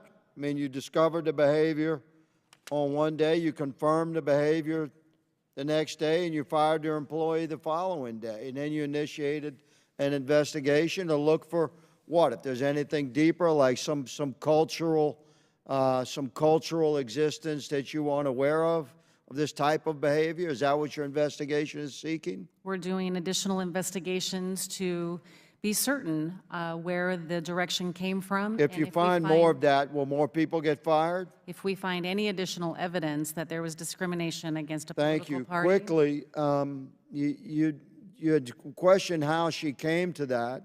Could you address for us, please, what she meant when she said avoidance first and then de-escalation, and that she mentioned avoidance several times in her statement? What is that within FEMA? Our teams go into the field and go into communities door to door and talk to people, and we provide them safety training. It's a reactive training if they feel threatened or harassed in any way, that first they need to avoid that harassing situation, and if needed. But have you ever instructed any of your people to, like, presume there's going to be conflict and therefore avoid a particular type of citizen? This training is all about reacting to perceived threats. Never has it been directed to be proactive to avoid a situation. Mr. Chairman, thank you for this hearing. My time has expired. I yield. Gentleman yield. Chair recognizes Mr. Langworthy from New York. Thank you very much, Mr. Chairman. Administrator Criswell, the reports of this FEMA employee directing volunteers to bypass properties of Trump supporters is an absolutely disgusting affront to the mission of FEMA and the trust of the American people in all of their federal government. FEMA exists to serve all Americans at times in their darkest hours and their times of crisis. And this has got to be delivered without bias or favoritism or despite any level of discrimination. Yet here we are discussing allegations that there was political discrimination tainting FEMA's response. I mean, I really appreciate you being as forthright as you've been today, but after Hurricanes Helene and Milton, countless Americans lost their homes, their businesses, and their livelihoods. Their worlds were turned upside down, and FEMA should have been the lifeline. It should be a beacon of hope for any community that has been ravaged by disaster. And if this situation was flipped and this was happening to those that supported Kamala Harris, the outrage across this country would have been deafening. You know, the media would have been going crazy. Yet, we didn't have that same level of outrage. This is symptomatic of a dangerous and growing culture of bias throughout this entire federal government. And I would hope that FEMA would be the last agency to ever contribute to that, because you truly are dealing with American citizens at their darkest hour. We need to be about Americans helping Americans, period. End of story. No matter, you know, where you are, where you come from, or who you support for President of the United States. When disaster response has been corrupted by political bias and gamesmanship, the American public's faith in this federal government gets broken permanently. And it's really tough to erase that stain. So I take you at face value that, you know, you're a person of action, you want to fix this. But what bothers me is how this employee got to this moment and what culture existed around them where they thought it was okay to guide other employees to say, no, skip those houses. I mean, are you aware of any of your employees that felt that Trump supporters were dangerous to approach their homes? I mean, what was, in your initial portions of your investigation here leading to the termination of this employee, I mean, what was it that, you know, she expressed as to why we would avoid these Trump households? I can't speak to the motivations that drove her to send that message, but the actions that she took were completely unacceptable. We have initiated ongoing investigations, and if we find any further evidence that this is broader than this incident, then we will take appropriate action. I mean, since you've been at FEMA, has political affiliation ever been classified by FEMA or any other federal agency, to your knowledge, as a dangerous community trend? Never. Okay. Did your employees and volunteers go to properties with any signage or flags or memorabilia supporting Kamala Harris or any other of the Democratic candidates running for office across the country? Other than the information that I have from this one incident, we have gone to tens of thousands of homes across all 6 states impacted. So yes or no, are you aware of any directive from supervisors at FEMA to avoid properties with any Democratic or Republican signage for that matter? I have given no evidence, and I am not aware at this time. Okay. I think that this investigation is really important, that you're on, and I'm really going to be looking for a keen interest to the final product, you know, as you finish that product. Any timeline is when that investigation might conclude? We have reached out to the Inspector General to conduct the investigation. I can't speak to what their timeline will be. I think it's really important to restore faith for all Americans in many parts of the federal government, but FEMA in particular. So I really look forward to hearing, you know, from you more in the future. In my remaining time, I'd like to quickly revisit a letter that I sent earlier this year urging FEMA to update its methodology for snowstorm-related reimbursements. In its response, FEMA stated that it's working with NOAA on potential updates. And as winter approaches, lake effect snow season in Buffalo, New York is coming. It's crucial that, to my constituents in Western New York, that we know that FEMA is taking proactive steps to ensure the most current standards guide federal assistance decisions. Can you give an update on any progress FEMA and NOAA have made in their efforts to modernize its methodology? I know following the historic snow season that we've had last year and previous years, our teams have been working on that, but I would have to get back to you specifically as to where that's at. Okay, we look forward to following up. Thank you very much, Director, and I yield back, Mr. Chairman. Thank you, gentlemen. And I assume the Inspector General is watching this hearing. This committee has jurisdiction over the Inspectors General. I can't encourage the Inspector General enough not to take this investigation seriously and report back to the ranking member and myself as soon as possible. Chair now recognizes Mr. McCormick from Georgia. Thank you, Mr. Chair. Thank you for allowing me to be part of this very important discussion. I appreciate all the first responders across the nation who've done their very best, including those people who are part of FEMA, to help those people most in need, especially during these dire times. I think we really owe it to the people to be accountable for where the money goes and who are helping, and I think that's what this is really about. One of the interesting things that came across when we were reviewing your budget, can you tell me what your annual budget is for disaster relief out of FEMA? In this continuing resolution, we were given just over $20 billion for fiscal year 25. So it's not $38.2 billion, it's $20 billion, is that what you said? Out of my overall budget, just over $20 billion is for disaster relief. Okay, specifically. And according to your September report that you submitted, what percentage of that went towards COVID? I don't have the report in front of me, sir, but the COVID reimbursements are part of the Disaster Relief Fund reimbursements to communities that had impacts. I'd have to get back to you on this. According to your report in September, 40% of your budget went towards COVID relief. I just want to, that's not talked about very much. Now, I'm an ER doc. I got my MBA. I was actually serving on the front lines of the COVID pandemic during the entire pandemic. Can you tell me when the pandemic was no longer a pandemic, according to the President of the United States? We closed the incident period in May of last year. Okay. And yet we spent 40% of our budget from this year's budget on COVID relief instead of hurricanes and other things. Is that correct? Again, I don't have the numbers in front According of me, to your those report, are major disaster declarations that were eligible for reimbursement. according to your report, I'm going to inform you, can prove me wrong by submitting your papers later on, but according to your report submitted just 2 months ago, we spent 40%. I want that number to sink in. 40% of our budget for disaster relief was spent on COVID, which was done a long time ago. I was there when it started. I was there when it ended. I know what the reaction was to. I know the overspend on it. I know where the waste, fraud, and abuse was. It makes me sick to my stomach. It's one of the main reasons I'm here in Congress. And to see a disaster relief spent on something that was behind us, probably paying off a lot of waste, fraud, and abuse, in my opinion, quite frankly. And I'd love to see that reviewed by Oversight. Because this is what's wrong with government. They spend 40% of their budget on something that happened 2 years ago, and we have not enough money to deal with what's happening right now. And quite frankly, the whole COVID relief thing, I saw where the money was spent. I saw how haphazardly it was spent. And I saw who it benefited and who it didn't. And I know a lot of millionaires and billionaires that benefited greatly off that money that was spent from the United States government, taxpayers.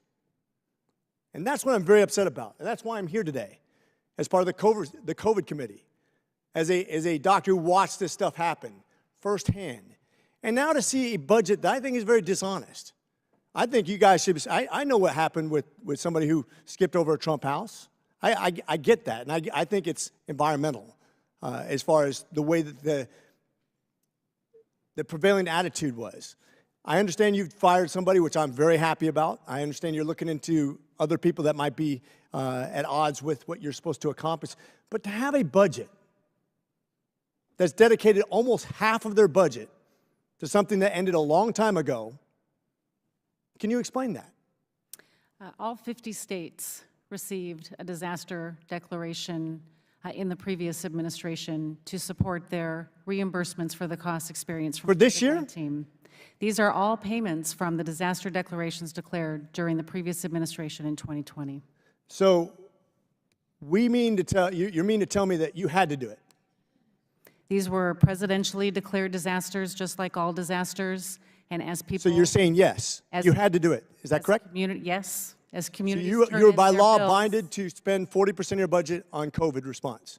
we are abided by law to reimburse jurisdictions that received a presidential disaster declaration to reimburse them for the costs as eligible under the law. So I'm new to Congress, Mr. Chairman. Mr. Chairman, I'm new to Congress. I'm not really to have the experience that you have, but as an oversight guy who spent a lot of your time getting to the bottom of these egregious errors, and you can fact check me on the other side of the aisle too, but I have a hard time believing that by law we had to spend 40% of a budget on disaster relief for this year based on something that ended a couple years ago. I agree. I'm just trying to figure out where that went. And that's why I'm here in Congress. I hope you can work with me, and I hope you can work with me to get to the bottom of why we have those kind of stupid spending laws in America, and we can end those things for good, because that is the biggest part of the problem of government as I see it. Thank you. With that, Mr. Chairman, I rest. Very good question. Chair now recognizes our last questioner, Mr. Stubbe from Florida. Thank you, Mr. Chairman, and thank you for allowing me to join the committee today in this important hearing. And as I assume that the director knows, my district has been devastated by 6 major hurricanes in just the last 2 years. Just a few months ago, my district experienced 3 major hurricanes in 3 months and 2 in 2 weeks. A little over 2 weeks after Hurricane Helene took out my district with a 5 to 7 foot storm surge, Hurricane Milton, a Category 3 hurricane, made landfall in my district with a 7 to 8 foot storm surge and over 100-mile-an-hour winds. Some of the same businesses that I visited and ripped drywall out of because of Hurricane Helene, 2 weeks later got flooded again. So as you can imagine, my district, both Republicans and Democrats, and Floridians in general, were outraged to learn that FEMA had been avoiding conservatives, Trump supporters, white males, etc. Ranking Member Raskin in the beginning of this hearing stated, and I quote, "No one should play partisan politics with disaster aid." But that's exactly what your agency has been doing. In the aftermath of such devastation, the American people expect and trust that FEMA will administer disaster relief in a fair manner. Unfortunately, we recently learned that a FEMA supervisor in Florida named Marnie Washington directed subordinates to skip homes displaying support for President Trump. Despite your testimony, this now former employee claims this was a widespread practice under a policy she termed avoidance. No matter who initiated this avoidance policy, it was a malicious act that resulted from a corrupt culture within FEMA. Administrator Criswell, I wrote you a letter on November 15th in which I asked for information related to this incident. Mr. Chairman, I ask unanimous consent to enter the letter into the record. Without objection, so ordered. Although I asked for my answers by November 25th, perhaps you have enough information to at least answer one of my questions, and I've heard some of your answers are related to this. So I've heard, well, let me just ask it as I asked it in the letter. Is it agency policy for FEMA canvassers to practice avoidance in certain circumstances? We provide safety training to our staff as they are going out into communities door to door, and part of that safety training includes how to avoid or de-escalate potentially harassing situations in reaction. None of that is directed at being proactive to avoid certain situations that they may perceive without an actual threat. But it's subjective, right? It's subjective on the person canvassing. So if that person is a Democrat, which you're in a Democratic administration, you're a Democratic appointee, you're probably hiring mostly Democrats over Republicans, you have a Democratic administration. If it's a Democrat who already believes that a Trump supporter, that a Caucasian person is not what they would not feel comfortable talking to that person, because it's subjective in nature, they would skip that house to avoid that. They could do that. No, that would be an unfair Well, characterization. that's not what other people have been saying that has been reported. When did this policy go into place? Did you start this policy? We provide, this policy has been in place since we've had these teams going into the field as they encounter people all the time, and it is designed to be reactive. When was this specific avoidance policy put in place? I would have to get back to you, sir. Okay. In media appearances, Ms. Washington alleges that she was instructed by a FEMA supervisor named Chad Hershey to practice avoidance. As part of your investigation, have you interviewed Mr. Hershey? I personally have not interviewed Mr. Hershey, but there are ongoing investigations.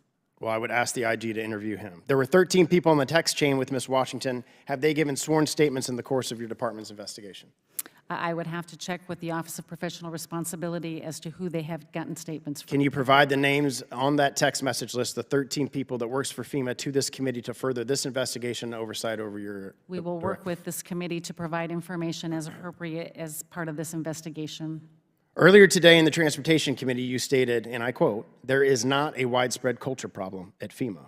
Unfortunately, the evidence contradicts your assertion. In a report published by the Daily Signal, a former FEMA employee, so this isn't Mrs. Washington, this is somebody else, a former FEMA employee who spent over 5 years at your agency stated, and I quote, "FEMA's rotten to a core. It's overstaffed, it's bureaucratic, and they don't really help anybody." Referring to the Trump flag incident, the former employee said, and I quote, "They were told to avoid Trump, avoid any house that has a Trump sign in a verbal meeting.